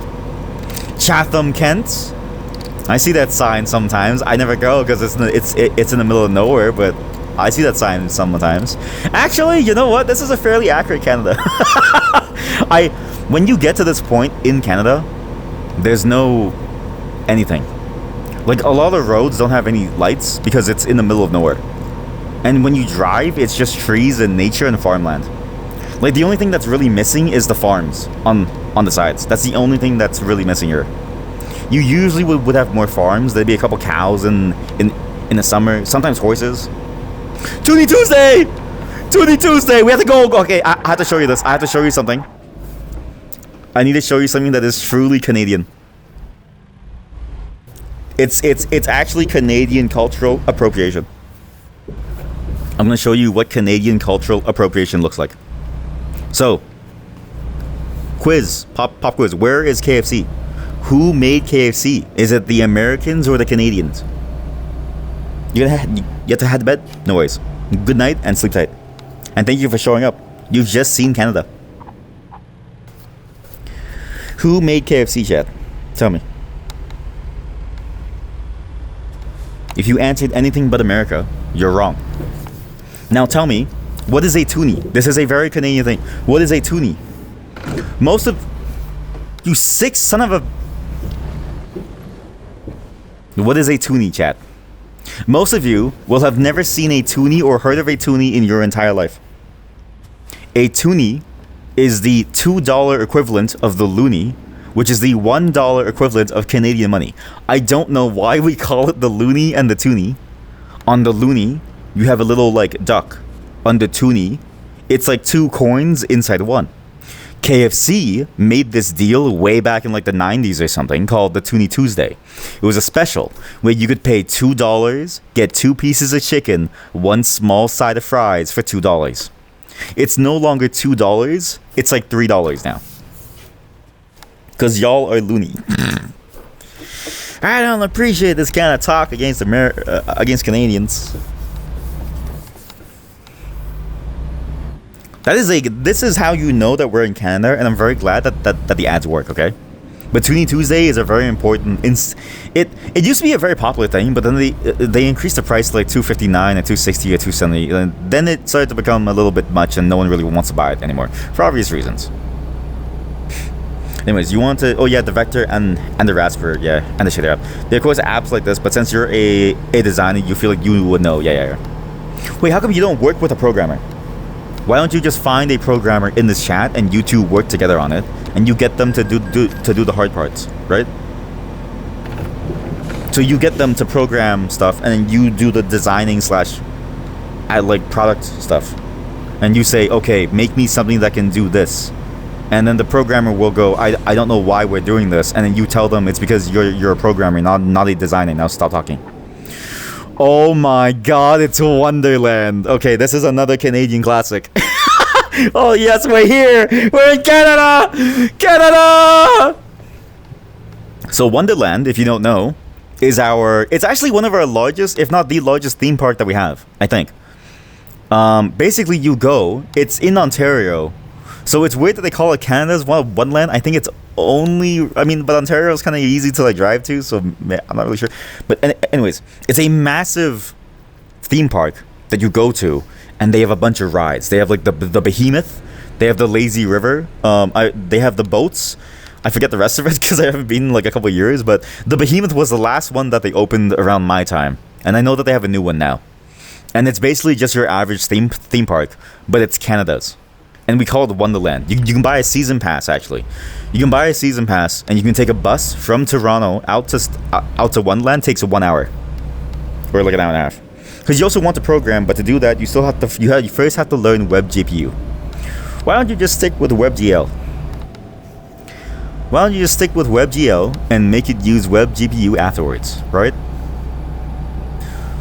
Son, you don't need to think about all this WebGPU bullshit. You can just start with the basics. Start with WebGL, write your abstractions, then replace the under the hood stuff. I don't remember that awning. I don't even think that's an awning. I think that's an incomplete farm. But now we're now we're really seeing Canadian wildlife. You know, this is what the farms are. Why do we have farms beside highways? I don't know. I'm actually pretty sure that the farms beside highways is really bad, actually. The cows! The horses! It's Canada! It's Canada! We have horses! Oh, we have horses! Oh, it's so good to be in Canada again. America was a crazy place. I went to deliver food every single day, you know, items on my truck. People would be honking at me, would crash constantly. I got my truck repossessed. I had to like steal this truck just to make it back home. Man, America is a wild place. The scale is definitely off though. Like the scale is a lot smaller than it is in real life. In real life, this would probably take you like 10 minutes to get from the horses to here. But obviously, it's like concessions. Like, they have to get the highlights. They can't really just do long roads. But I still contend that a commuter game is probably the best driving game out there. It simply has to be made. Canada! From what you've seen, there's no difference in learning WebGL or WebGPU. Both have pros and cons. And from devs that have done both, they recommended WebGPU. I mean, I recommend it too. But you already know WebGL, and my thought process is, because I always see this thing that people do whenever they make a cool new project is like, they say, okay, I'm gonna make this cool new project, and then they spend all of their it's this concept called like innovation tokens, where they spend all their innovation tokens on some new piece of technology, and then at that point it's like, okay, well, why? When A, it's not really cooked. B, while it can be better, it also has its own like quirks. And C, we don't even know how long it'll take before it gets production ready, right? And so it's like they do all this, but then they've never really had time to prototype their application. And so by the time they get to the application layer of things, like it's like you're at the system layer right now, and then you get to the application layer, and it's like, okay, well, it wasn't as good as we thought. But to be fair, I am talking about it from a more like a practical point. If you are just doing this because you want to learn, then ignore me. You don't know WebGL. Oh, you know the GLSL shade lamps. You know what? Fine. Okay, it's fair. Yeah, it's fair. Then yeah, please do make it in WebGPU. Because if you make it, if you make it in WebGPU and it gets popular, right? There's a good chance that you might be the renaissance that we need. Like, you might be the person who ends up convincing Firefox to speed up development on it. Because I don't think video games have done a good job of convincing anyone. Genuinely, I don't think web games have been the thing that has convinced the industry that we need this to be done ASAP. Because I don't think web games are really picking up. I think the theory initially was that web interactive experiences that need this stuff would be picking up.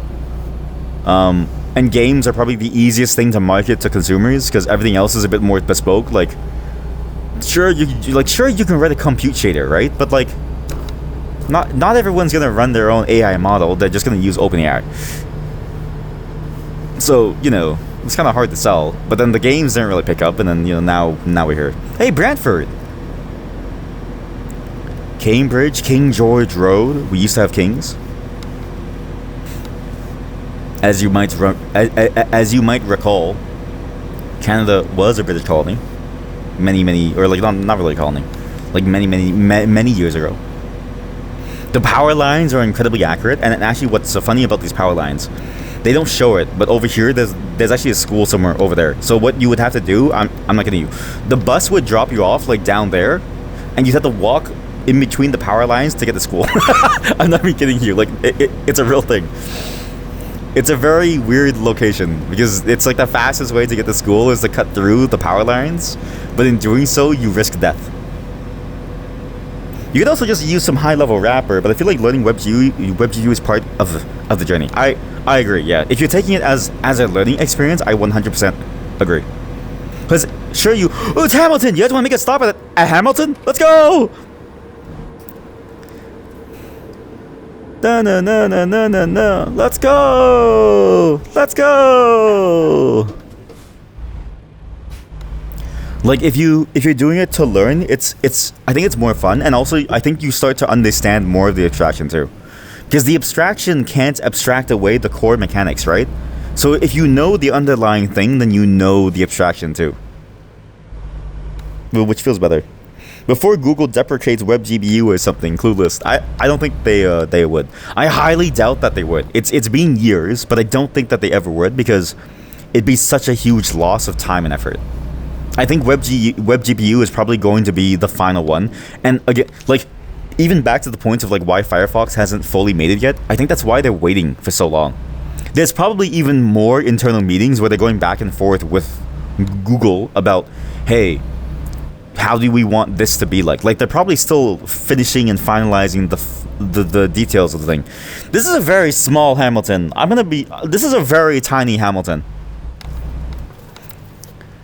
This is not a full-size Hamilton. This is a very small Hamilton. Like, Hamilton is already small, but this is very small. This is a very small Hamilton. I don't even know if this store is real. I don't think Tidbit is real. This isn't... Again, to be fair, this is a mod. This is a community mod that people in the community have made. They're trying their best. You can't have perfection every time. Things will get better, right? We just need to wait. But yeah, Hamilton's a little bit tiny here. Hamilton's a little bit tiny. I don't know if I'd want to be here for very long. And to be fair too, like a lot of the places, again, Canada is weird because again, Canada's population is very small, right? Like, it's New York as a state has more people than all of Canada. Like, we're a very small country, people-wise, and so what ends up happening is that a lot of these places can feel empty. Like, that's really most people's houses. That house over there was most people's houses. Where you just have a house, there's no one around you because there's nobody living in your city or wherever. And so you just kind of live alone with this massive yard, doing nothing. In your little town that has nothing. I'm also surprised that we haven't seen a single Tim Hortons, but I'm glad that they also recognize that Tim Hortons is not Canadian and hasn't been for about 20 years. It's very spacious. Yeah, it's very spacious, yeah. Some might say too spacious. Remember that whole discussion about the doctors thing and how Canada is like in incentivizing doctors to try to be like doctors in the rural zones too? Part of that is because of the spaciousness and just how hard it is to get people out there. Like you can be very far away from other bits of civilization. Like you can go a long time before you see someone. So like very surprisingly.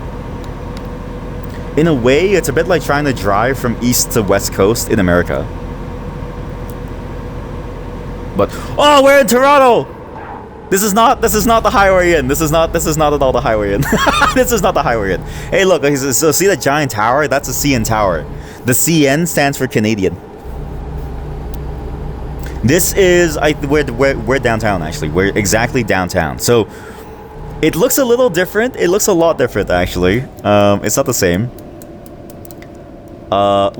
This drive would take you a good maybe like 20 minutes to really get in. Not just because of traffic, but because the distance is actually a lot longer.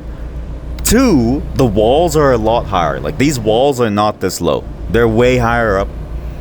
And there's a lot more stuff happening. There's a lot more noise. The hotel, I don't even remember if there's a hotel there, but this does seem like it's very Toronto.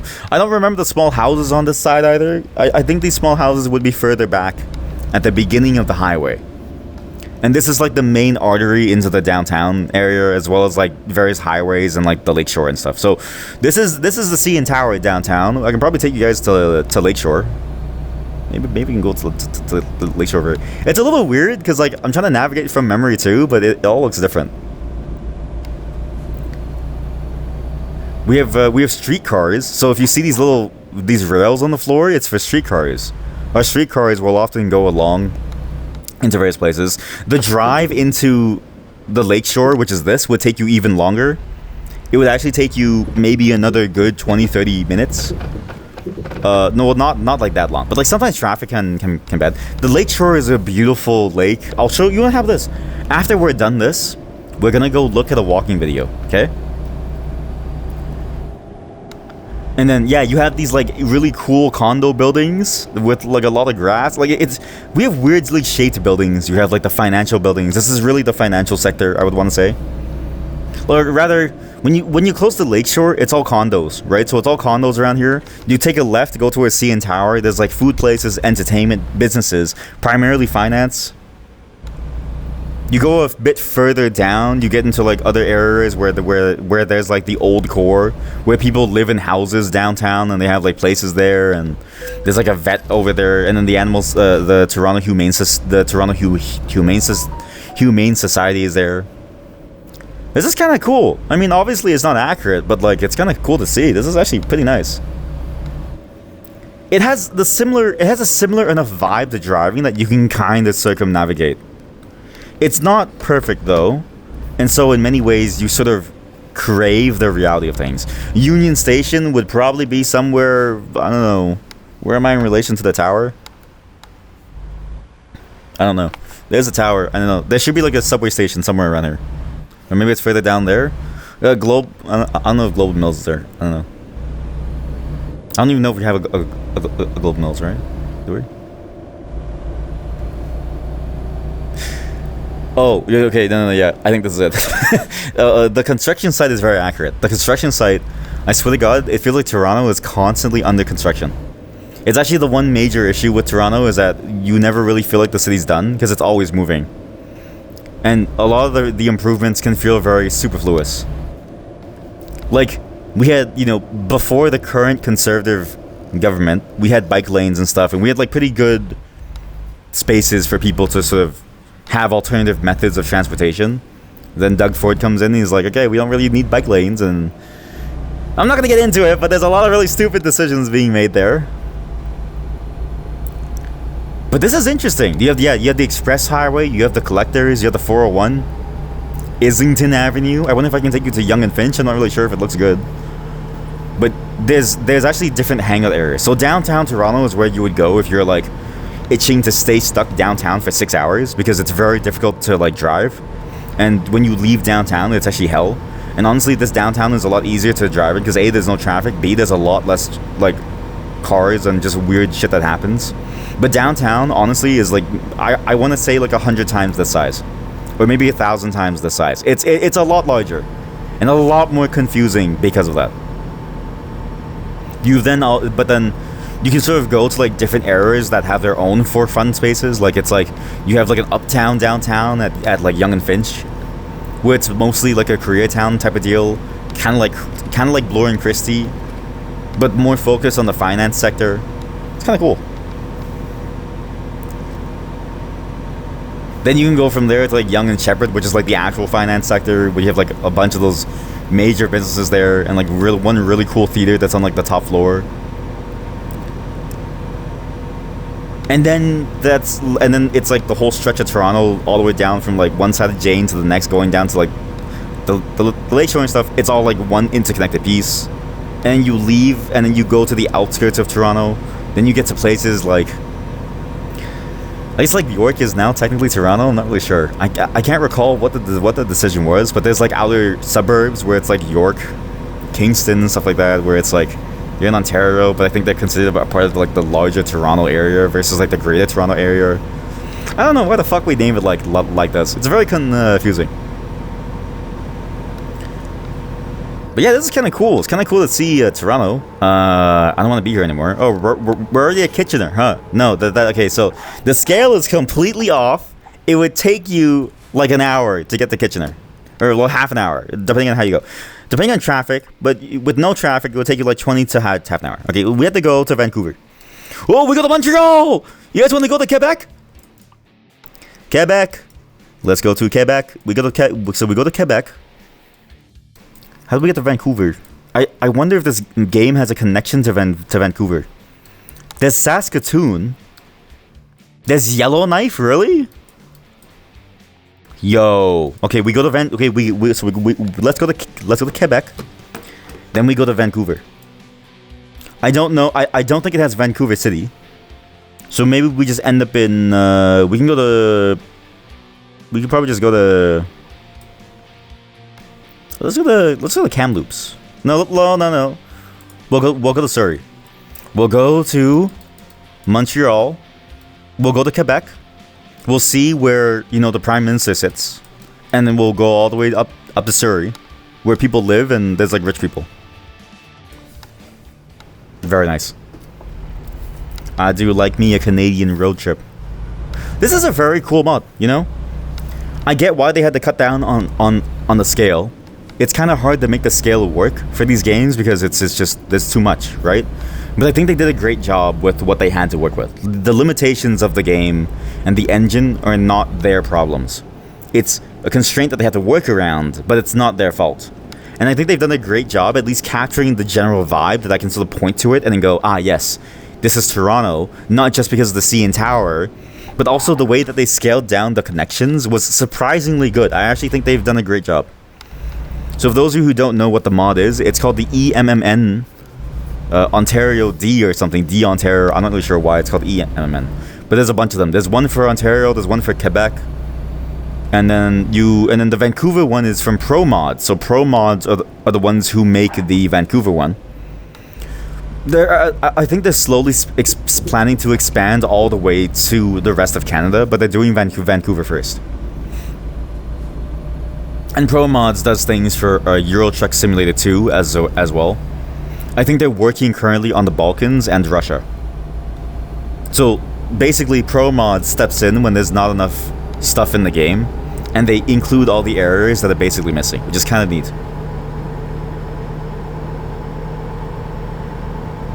And I do have Euro Truck Simulator 2, so we might be able to drive around the Balkans at some point.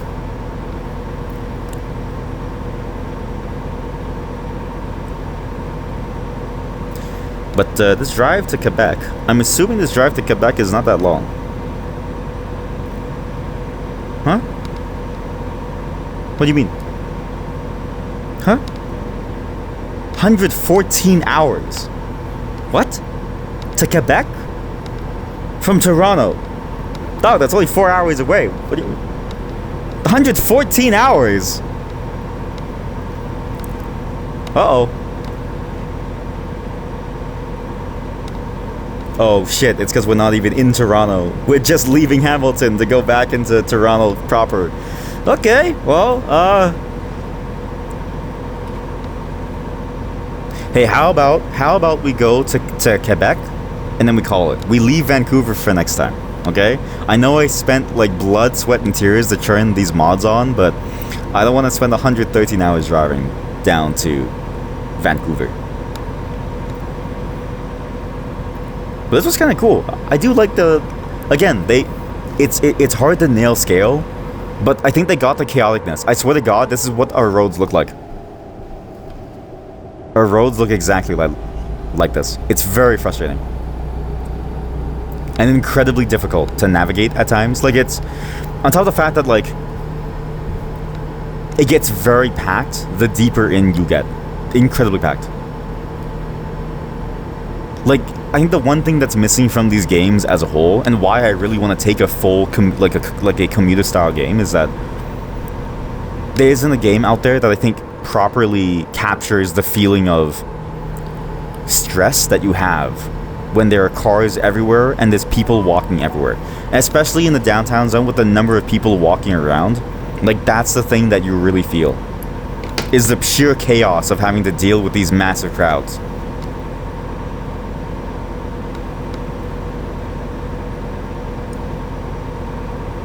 It's like a surprisingly dense city, full of things happening, and a lot of parking tolls, and a lot of really small streets. Actually, it's interesting because, like, it makes sense why they don't focus on it either, because they're focusing primarily on the trucking route. But playing this again, it still makes me yearn for like a true commuter driving game that really focuses on the small street experience, like, to like duck into an alleyway and drive down like a back road, like a side road, to like skip the traffic on some main road like Jane Street, to be able to get to some spot that's like off of Eglinton, right? Like, that's the kind of deal that you don't really get in this game. And that's just like in the York area, the like North York area. Downtown, it's even crazier because you have all these one-ways that sort of interweave with each other. And you have all these little like hidden nook and crannies where you can slip into. And hell, you can't even get to see, like, you don't even get to see Chinatown here, which I think is criminal. Chinatown is a really interesting place to like drive by at least once. Chinatown, Casa Loma, CN Tower, the Union Station. Sorry, not the Union Station, it's just Union Station. But it's like the largest subway station I think we have in Toronto. Like, it's like you could do a lot with a very detailed look at the world. And Lakeshore, honestly, if you could see real Lakeshore, I think you'd have an amazing time. Not in winter time because it's boring, it's all dark, but in summertime, Lakeshore is like the hangout spot. It's very nice. The whole walkway through is amazing. There's some really scenic places that feel magical. And when Pokemon Go was the most popular game, going to the Lakeshore was so fun. Like, it was genuinely, you would see crowds of people, like hundreds of people just hanging out, walking around, checking out the park, well, not the park, checking out the like beach areas, walking around the like walkways. And then because it's like there, you also get the beautiful sunshine of it too. It's because we have really good sunlit landscapes. Very, very nice. Most of the time it gets kind of gray and foggy and overcast in like winter to fall. And then off in the distance, you would see the islands, because we have islands in Toronto. And no joke, I don't know if this is a very I don't know if this is a really Canadian thing, but you can just take a kayak and go out to the islands. I don't, like, where you live, chat, can you take a kayak to go to like an island, or no? Or is that illegal? Because here, like, I'm not kidding you, here, one of the two main ways that you get to the Toronto island is you take a kayak or you go on a boat. So you either have your own boat, you go on the giant community boat with the toll, or you take a kayak and you just kayak across the Lake Ontario to get to the islands. And on the islands, there's like little like hangout spots and like events and like people live there and the stuff. And then when you're done, before it gets dark, you kayak back. I'm not kidding you. What's sun aware? Yes, you can. You take one of those standing things. Yeah, those standing things. Wait, standing things? Like a longboard? Like a surfboard? Or like those like long... Or do you mean a canoe? Do you guys know what a canoe is? Or is it a Canadian thing? A canoe? A kayak? Like that's what we need. That's what we need. You know what I mean? Like Toronto's weird. Toronto has like cool things. And again, what's funny is that you could do this downtown. Like downtown, you can just go on a kayak. Like you can rent a kayak for like $5 to go across the water to go to the island. Like you just work to get there if you want to, and bring all your stuff. I don't know. You would sometimes ride on a boat on the river nearby, so maybe. Okay, maybe Toronto's not as unique, and I need to broaden my horizons. Maybe I need to leave my cloistered, sheltered life and broaden my horizons and see the world for what it is, and realize that North America is not the only world out there, right? Like surfboard, but you use paddles. Paddleboard? Okay, that's pretty intense, actually. I don't think I would trust a paddleboard. Yeah, I think you're correct. It's like, but I know what you're talking about. Yeah, I don't know the name, but paddleboard does sound correct. But I've seen those, and that looks terrifying. Would you take that out to the island? Am I bald? No. Not every Canadian looks like Northern Lion. And sometimes I question it. It's weird because you listen to Northern Lion and you go, "Is he really Canadian?" Because he has this like weird he has this New York accent. And then he starts playing some song about like hockey things. And I'm like, okay, well, I guess it makes sense. What about now? Always.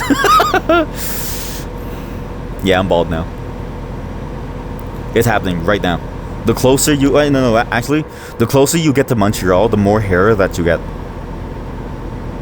You get more hairy. You've never taken the paddleboard, but you can. Okay, can you try it, actually? Oh my god, can we stop at McDonald's? No. I refuse. Okay, fine. You want to... Okay, fine. Okay, fine. It's sacrilegious, because again, I need to remind you there's a trade war going on. But sure, we'll stop at the McDonald's. The American... You UK people...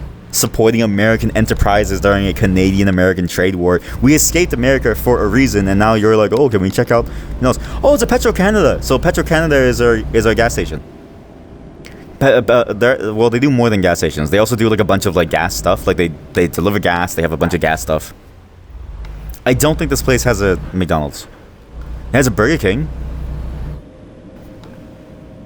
You just want a McFlurry. Sorry, you should go to A&W and get some root beer. Support Canadian local. Go to A&W, get a root beer, right? Get a Grandpa burger. Get some onion rings. Support Canadian local. Sorry, these are unnamed places. There isn't a single... I don't even know what that place... Is that Mary Brown's chicken? Is that Mary Brown's? These are fake places. Sorry, Chad. These are fake places. You don't want to die. That's why you don't take the...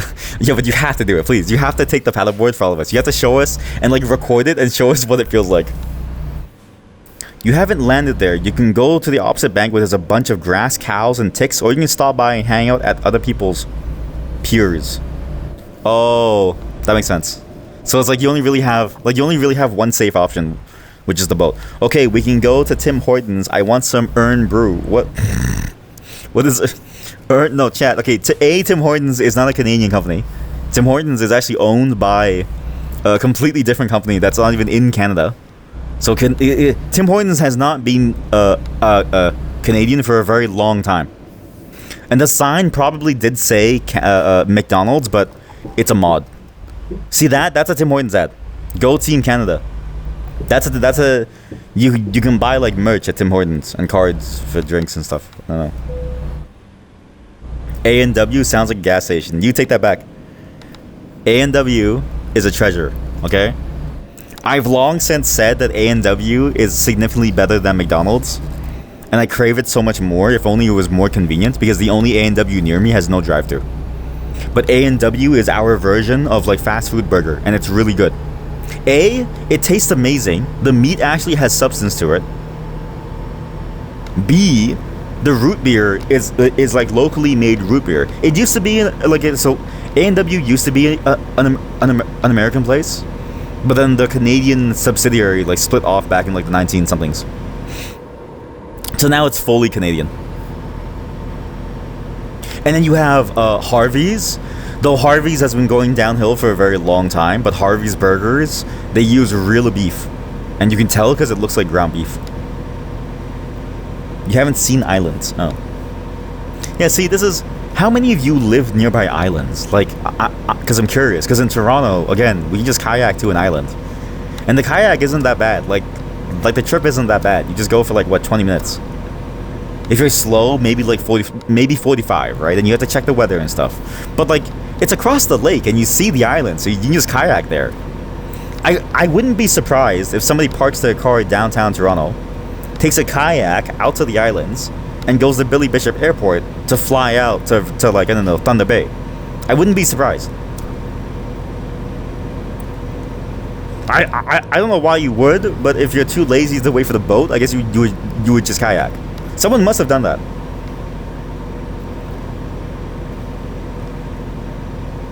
Like, how many of you live in a place where the islands are close enough for you to see and close enough to sort of like be able to get to, right? That's what I want to know.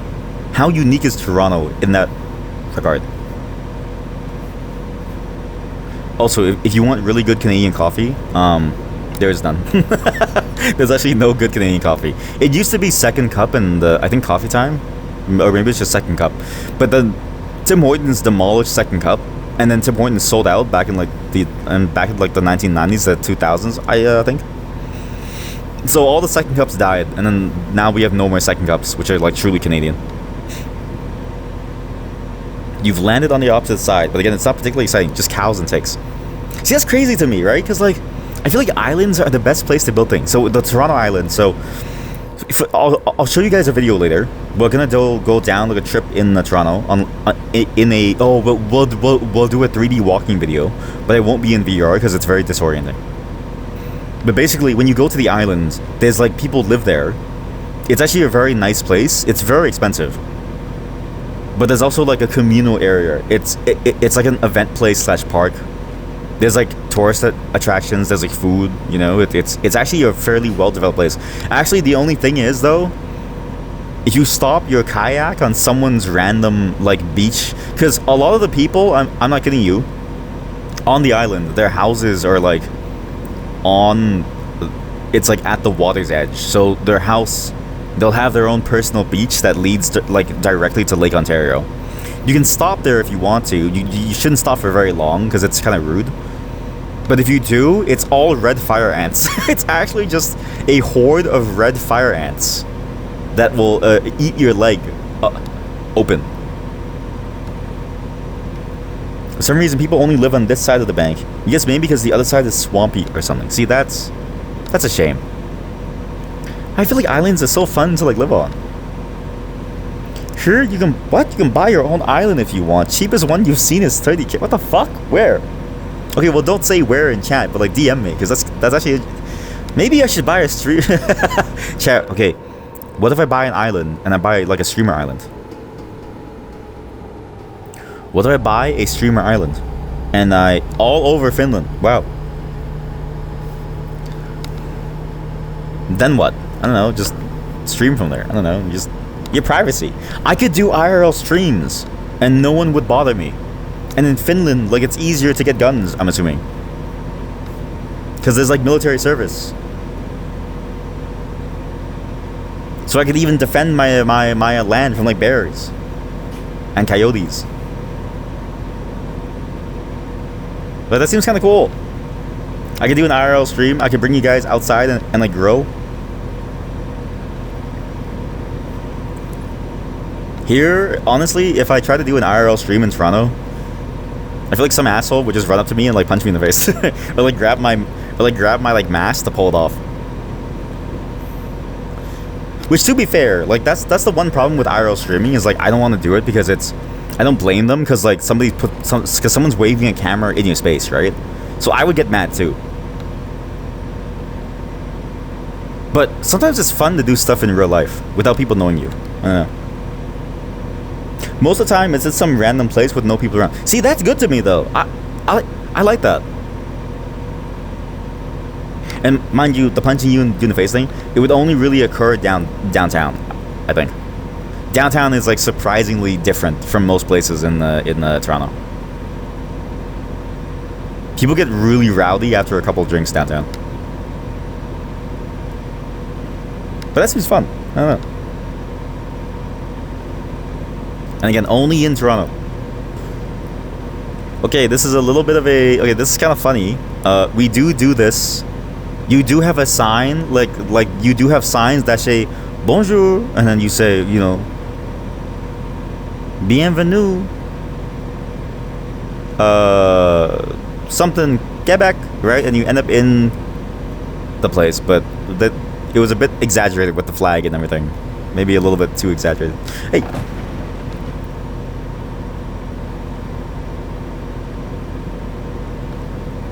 I wonder if you guys can see the giant orange, actually. There's one weird place in Montreal. It's this place, I'm not kidding you, it's like a giant orange. They sell orange juice that's tastes like a creamsicle. It's a very popular destination. Downtown of Montreal is very, very fun. It's a very fun place, actually. The canal is really beautiful. Actually, I think it's only in Montreal, or maybe it's in Quebec. I can't remember where we went. But like when the canal freezes over, you can actually skate along the entire canal. I know it's a very Canadian thing to ice skate, but you can ice skate across the entire canal, and you can go like a giant loop across. Like I want to say most of the city. It's a pretty neat way of getting around. But it's not really like meant to be like a getting around thing. It's more of a for fun thing. But it is nice to do at least once. Ice skating is a real thing. What else is interesting about Montreal? There's a lot of really, really nice looking like locales, but they're like very local streets, so I don't know if this mod has them. I'm assuming no. And I will say the drive into this spot would take a while in real life. It would actually take a while, not just because of traffic, but because the distance would be maybe like 10 times as long. 5 to 10 times as long. It would take you a lot longer to get to this point. And the orange, like the giant orange thing, would probably be further down, or maybe back behind us. The road menace for chance. Yes, but this time I'm in Canada, where you know these are my people, so they understand me. They understand why I'm bad at the driving. In fact, we're in Quebec, which we're in Montreal. I'm actually not too familiar with Montreal beyond, I think, the main connection from Montreal to Quebec. I can't turn there. I don't know what to do. There's an X. I literally... Oh, it's down there. As well as the entryway. Like, aside from the entryway, I'm not too familiar with it. So let's just take a look around here and see if I can pinpoint some places before we go too far. I'm gonna call it here in Montreal too, because I realized Quebec. Actually, no, we have to go to Quebec because I'm very curious to see if you can see the rest of the really cool buildings. Because in Quebec is where our federal government is, in Quebec City, right? Am I stupid? Holy shit! There's a TD Bank. Surely I'm not that stupid, right? Surely I know enough about Canada. Wow, this is inaccurate. So TD Bank is a branch of banks. The Aurora Borealis. The Aurora Borealis. At this time of year, localized entirely in your kitchen. Yes. Yeah, all right.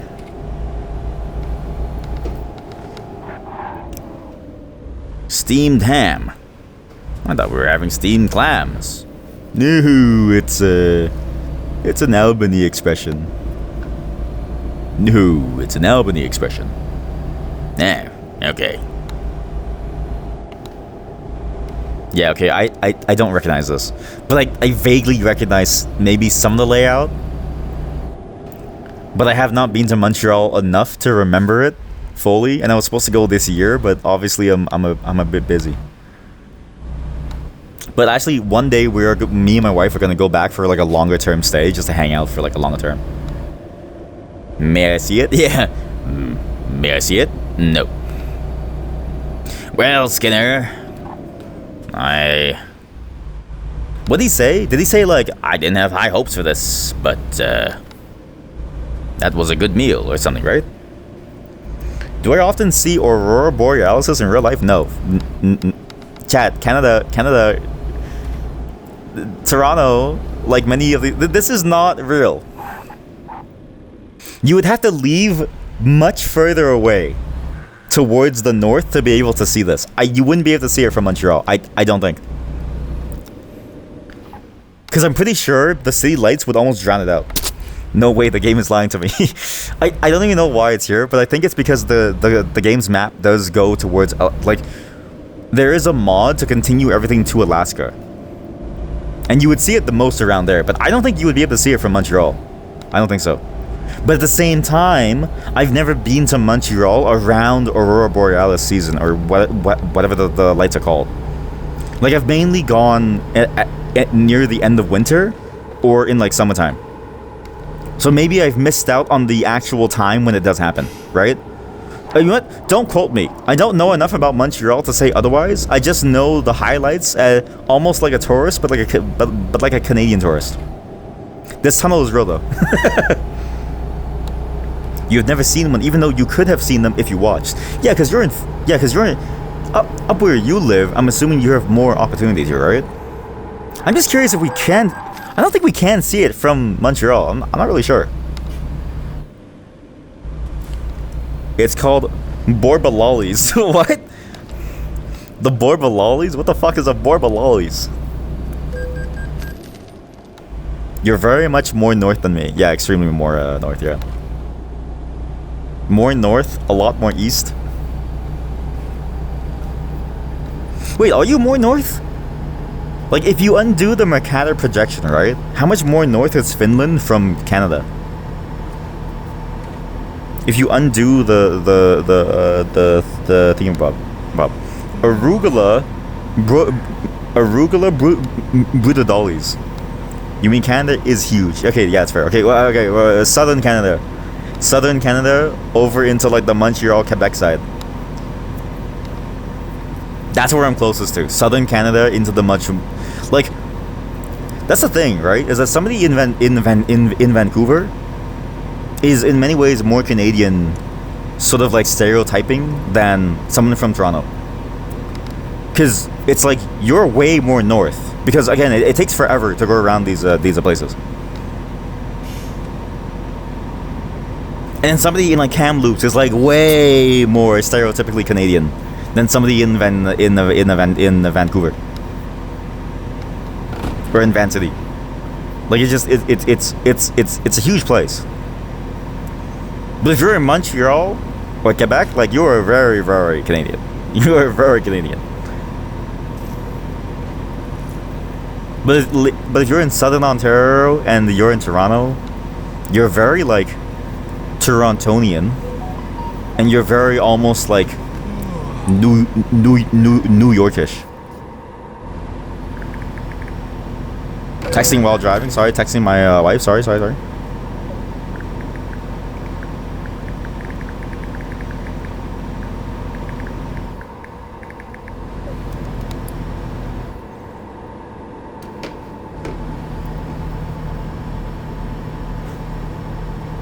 I would even say within like Ontario, like until you get, even in Southern Ontario, I think you'd have to go fairly far to start to see and hear and experience like the stereotypical Canadian. Like I know a lot of people who live in Toronto who have never seen the stereotypical Canadian, and in a way they don't really exist for them, which is interesting to think about, given that we all live in the same place basically. Southern Canada is like Britain level. Well, do you mean like in terms of like the geography? Kinda, yeah. Or, well, not really. Does it snow in Britain? Do the British have snow? Southern Canada is probably not at the Britain level. I would say the Britain level is like a very, very different level. It's like, it's why I mentioned like the New York thing. Like you go from Toronto and then you go into like into America, like that whole stretch feels a lot like a New York light. Or like a it just feels like a weird America light version with some Canadian sort of like peeking out of it, if that makes sense. No, you mean as the north as that. Oh, okay. Wait, is that with or without the Mercator? Wait, so where is Great Britain in relation to your place? Montreal is as north as France. Really? Holy shit. I guess you really can't escape the French, eh? Actually, no, that makes sense. That makes sense. The whole reason why they escaped here is because of the fact that it was across the water. Like, the reason why they escaped the way that they did is because it's across the water. They didn't have to go more up or more down. It was just right across the water. And like, fuck it. We are leaving. That does make sense.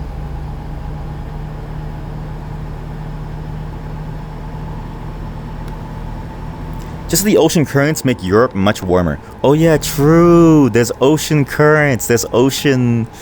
Yeah, there's wave mechanics. I forgot the warm water and the cold water.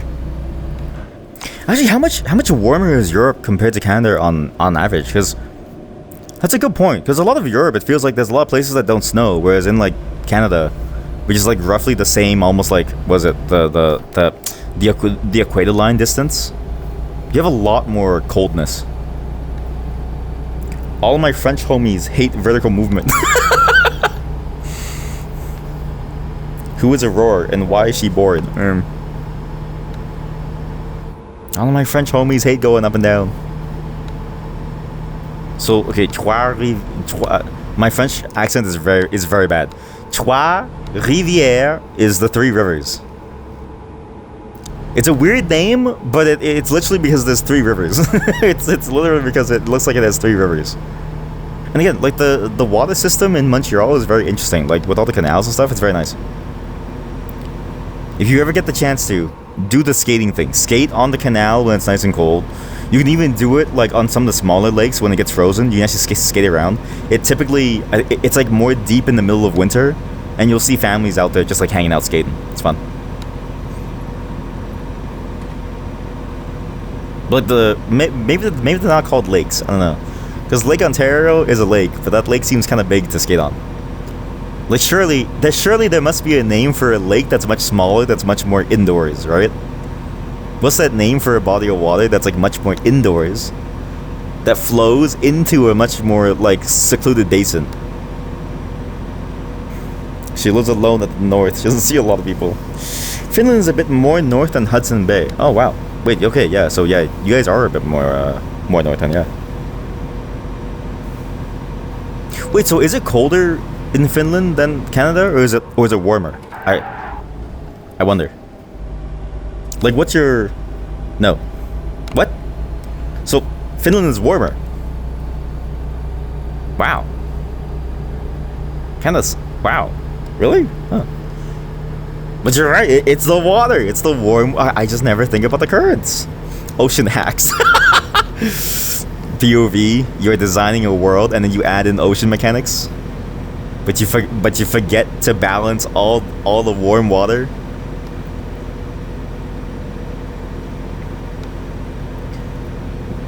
Quebec is gonna be a while.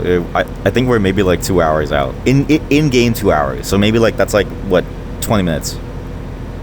Maybe even less actually. I'm not really sure what the time scale is, but it feels like we've been making some good time. But yeah, cool mod. But we're going to end this as soon as we get to the main place in Quebec, and we get to see all the cool shit there, right? Because it's where our federal government is. Okay, buddy, seriously? And we're just gonna see all the cool stuff, and we're just gonna call it, because to drive to Vancouver takes 100 hours. Which makes sense, it's literally on the west coast, so it's gonna be a while. We're on the east coast at the moment, and going to the west coast would be kinda hard.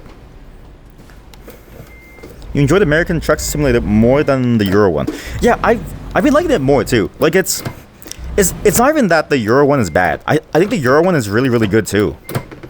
But I just like the locale. I like the locale of what's going on here. I like the feel of going through America and North America. I will say though, one thing I do miss, because America doesn't have this. there's no variety or rather, the variety of environment feels less nice than Euro Truck. Like when you play with Euro Truck, I feel like every place really does feel very different, and you feel like you're in a really new place, which is exciting.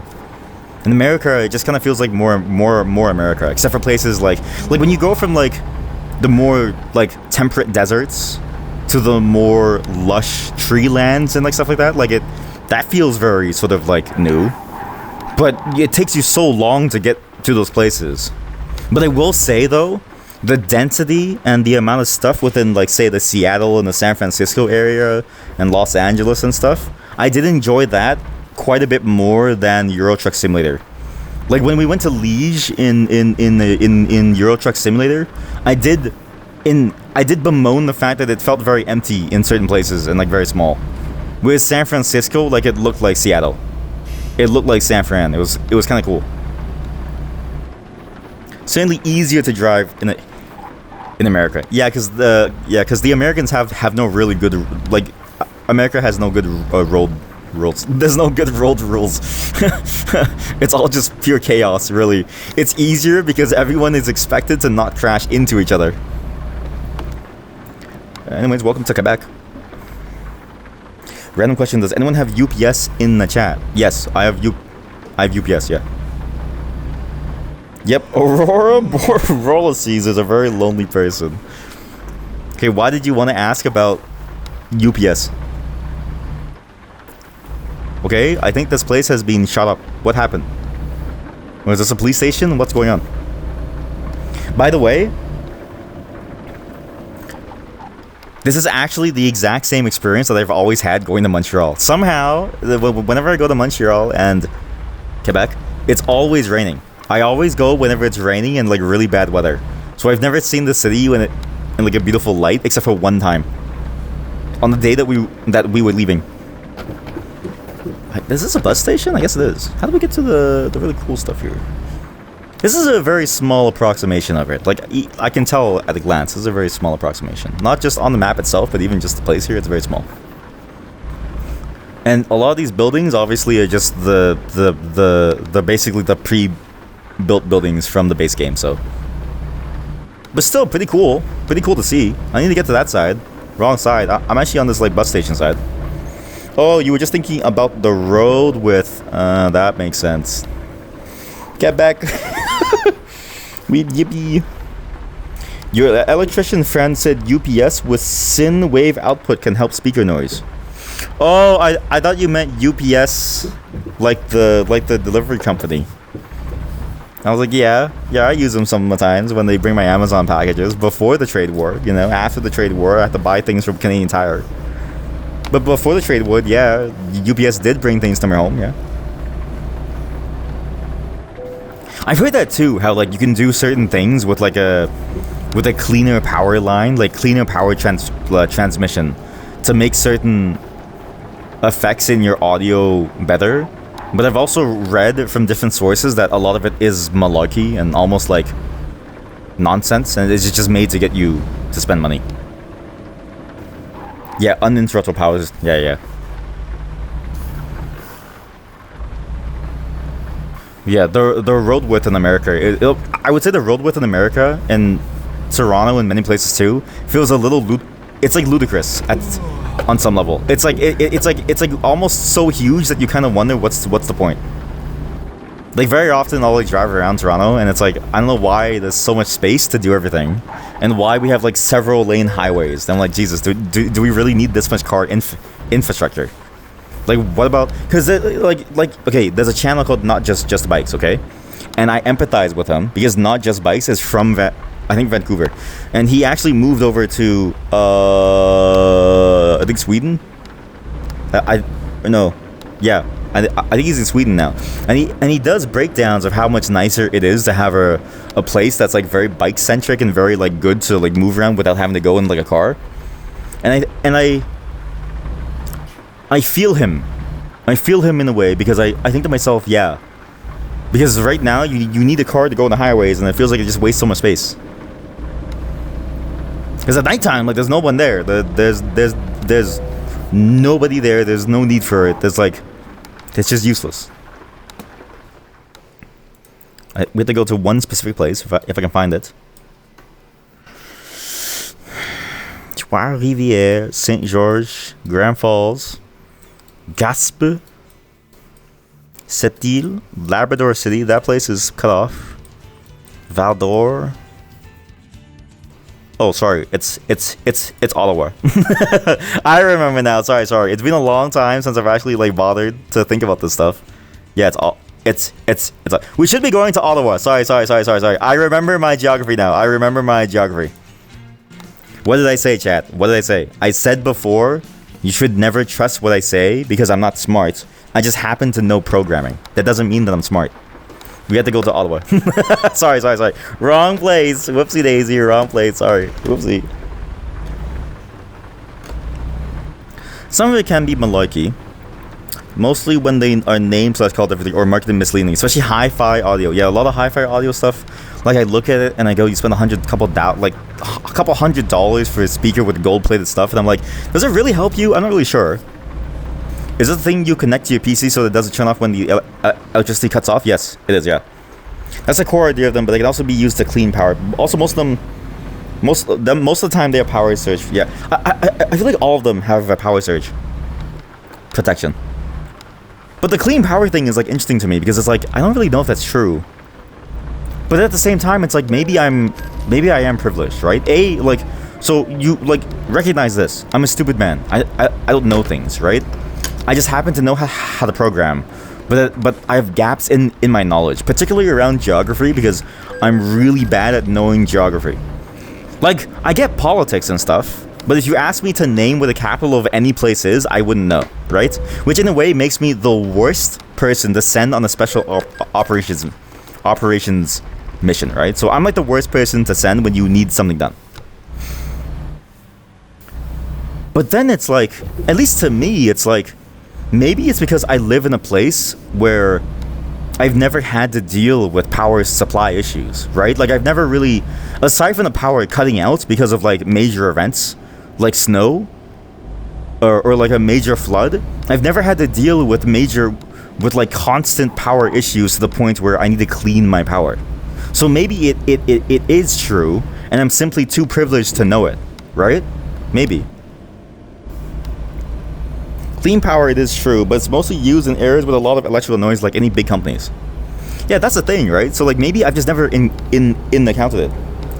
Just happens to help with sound. Well, so the fact that it helps with sound makes sense though, because it's like if you put a magnet near your speaker, it'll like ruin it too, right? So like it makes sense.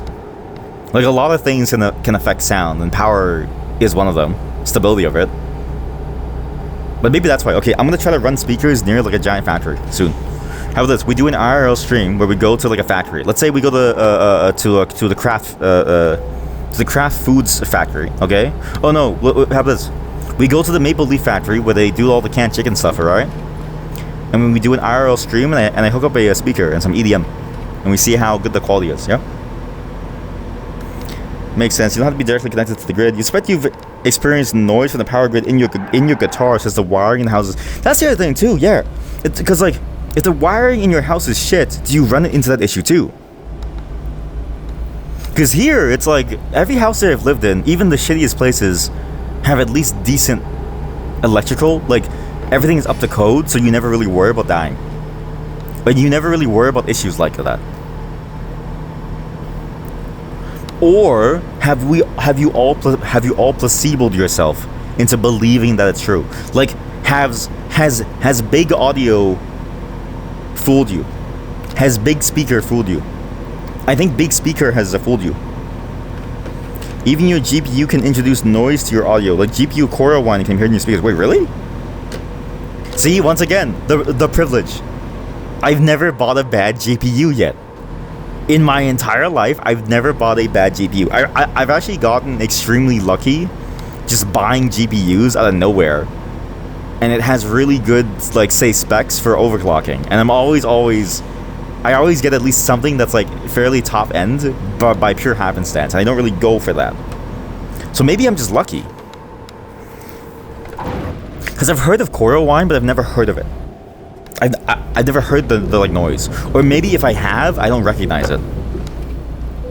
Does it sound like whining? Like what to search that? Remind me to look up GPU coral whine after we reach Ottawa. I need to take a nap at this truck stop, at this sleep stop here somewhere. I don't know. Here?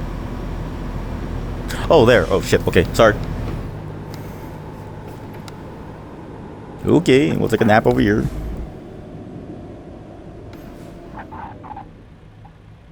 No, really? This is not a nap spot? I'm sorry, where's the nap spot? That's the nap spot.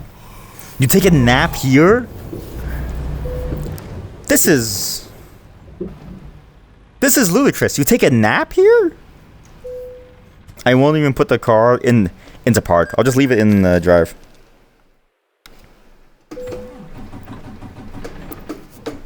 Come on, come on.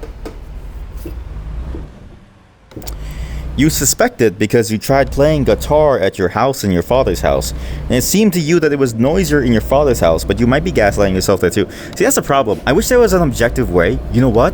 Someone should make that, okay? I'm gonna psyop you now. To those of you in chat who have experience with audio and experience with programming, right?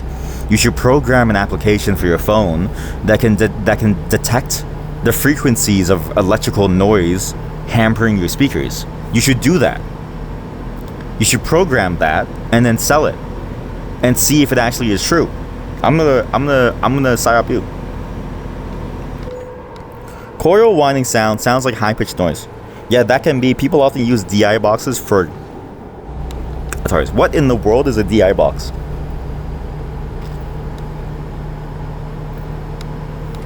I've never heard of a DI box in my life. See, again, I've never heard of a DI box in my life. Like, am I just privileged? Though, to be fair, I rarely, if ever, get to play on an on an electric guitar in like a real place. Like, I'm basically 99% acoustic, and then the few times that I want to play on an electric guitar, it's more for fun than to care about it. And so it's like I don't have a good frame of reference for what's a clean noise versus like a dirty noise. So I don't really know if it's like. Maybe I've heard it and I don't recognize it. Because acoustic is like easy to pick up and play, whereas electric is like I have to plug shit in. I'm kind of lazy.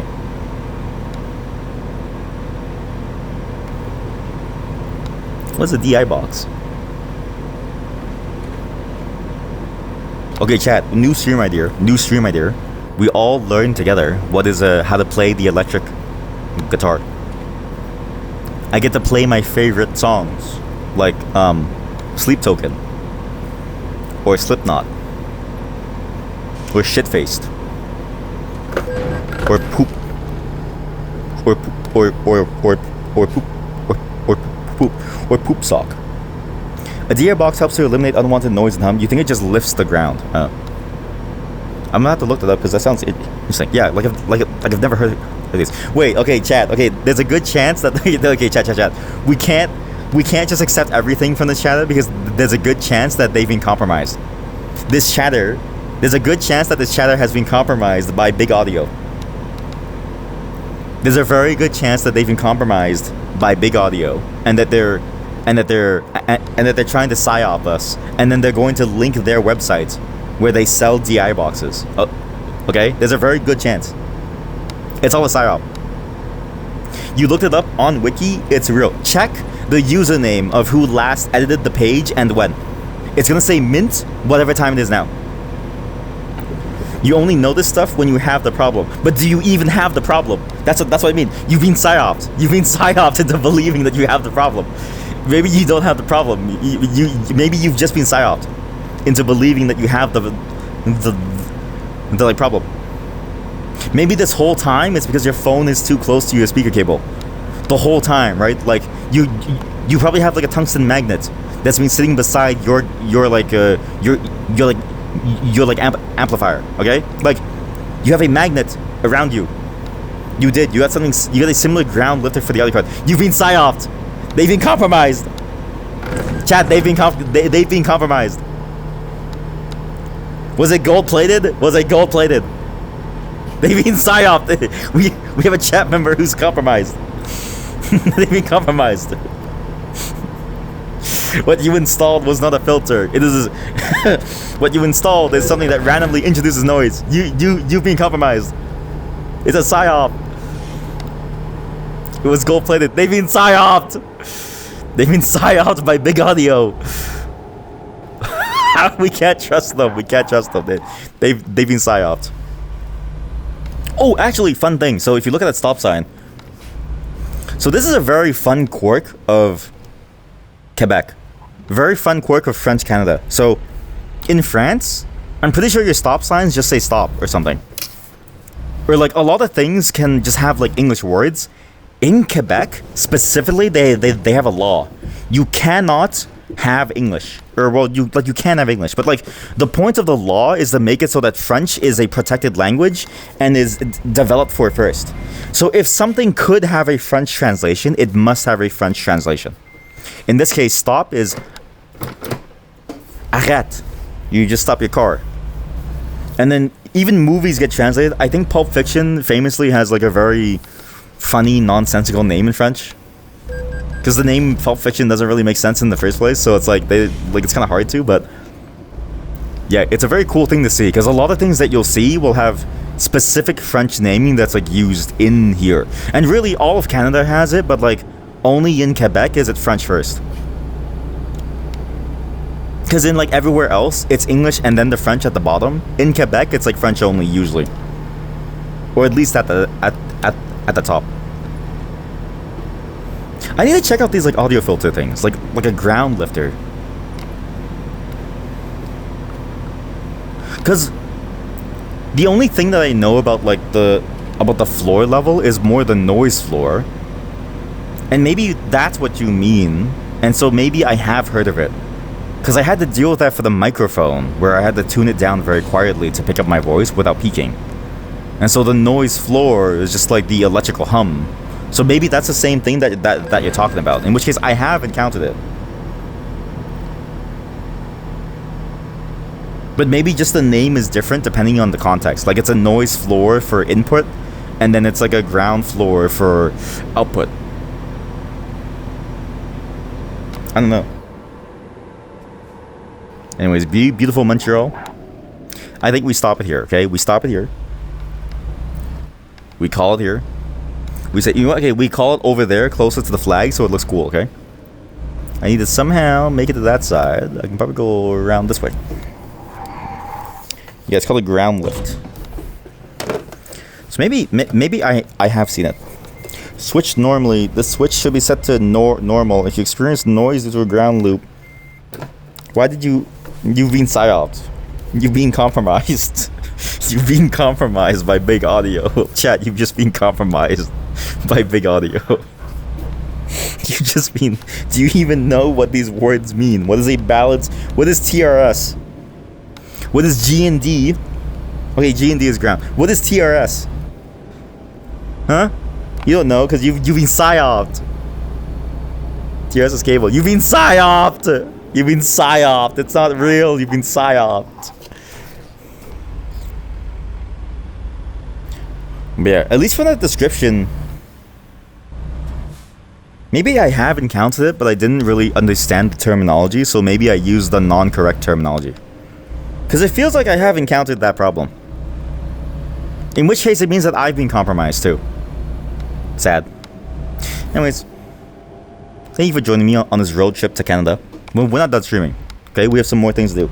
I'm also going to be playing Infra today, but it was kind of fun to check these mods out. Again, I'm very surprised at how good these mods are. Like, obviously, they have issues, right? But everything has issues, and they're trying their best to make the most of a bad situation. The game doesn't support large maps. The game by itself is already an approximation, right?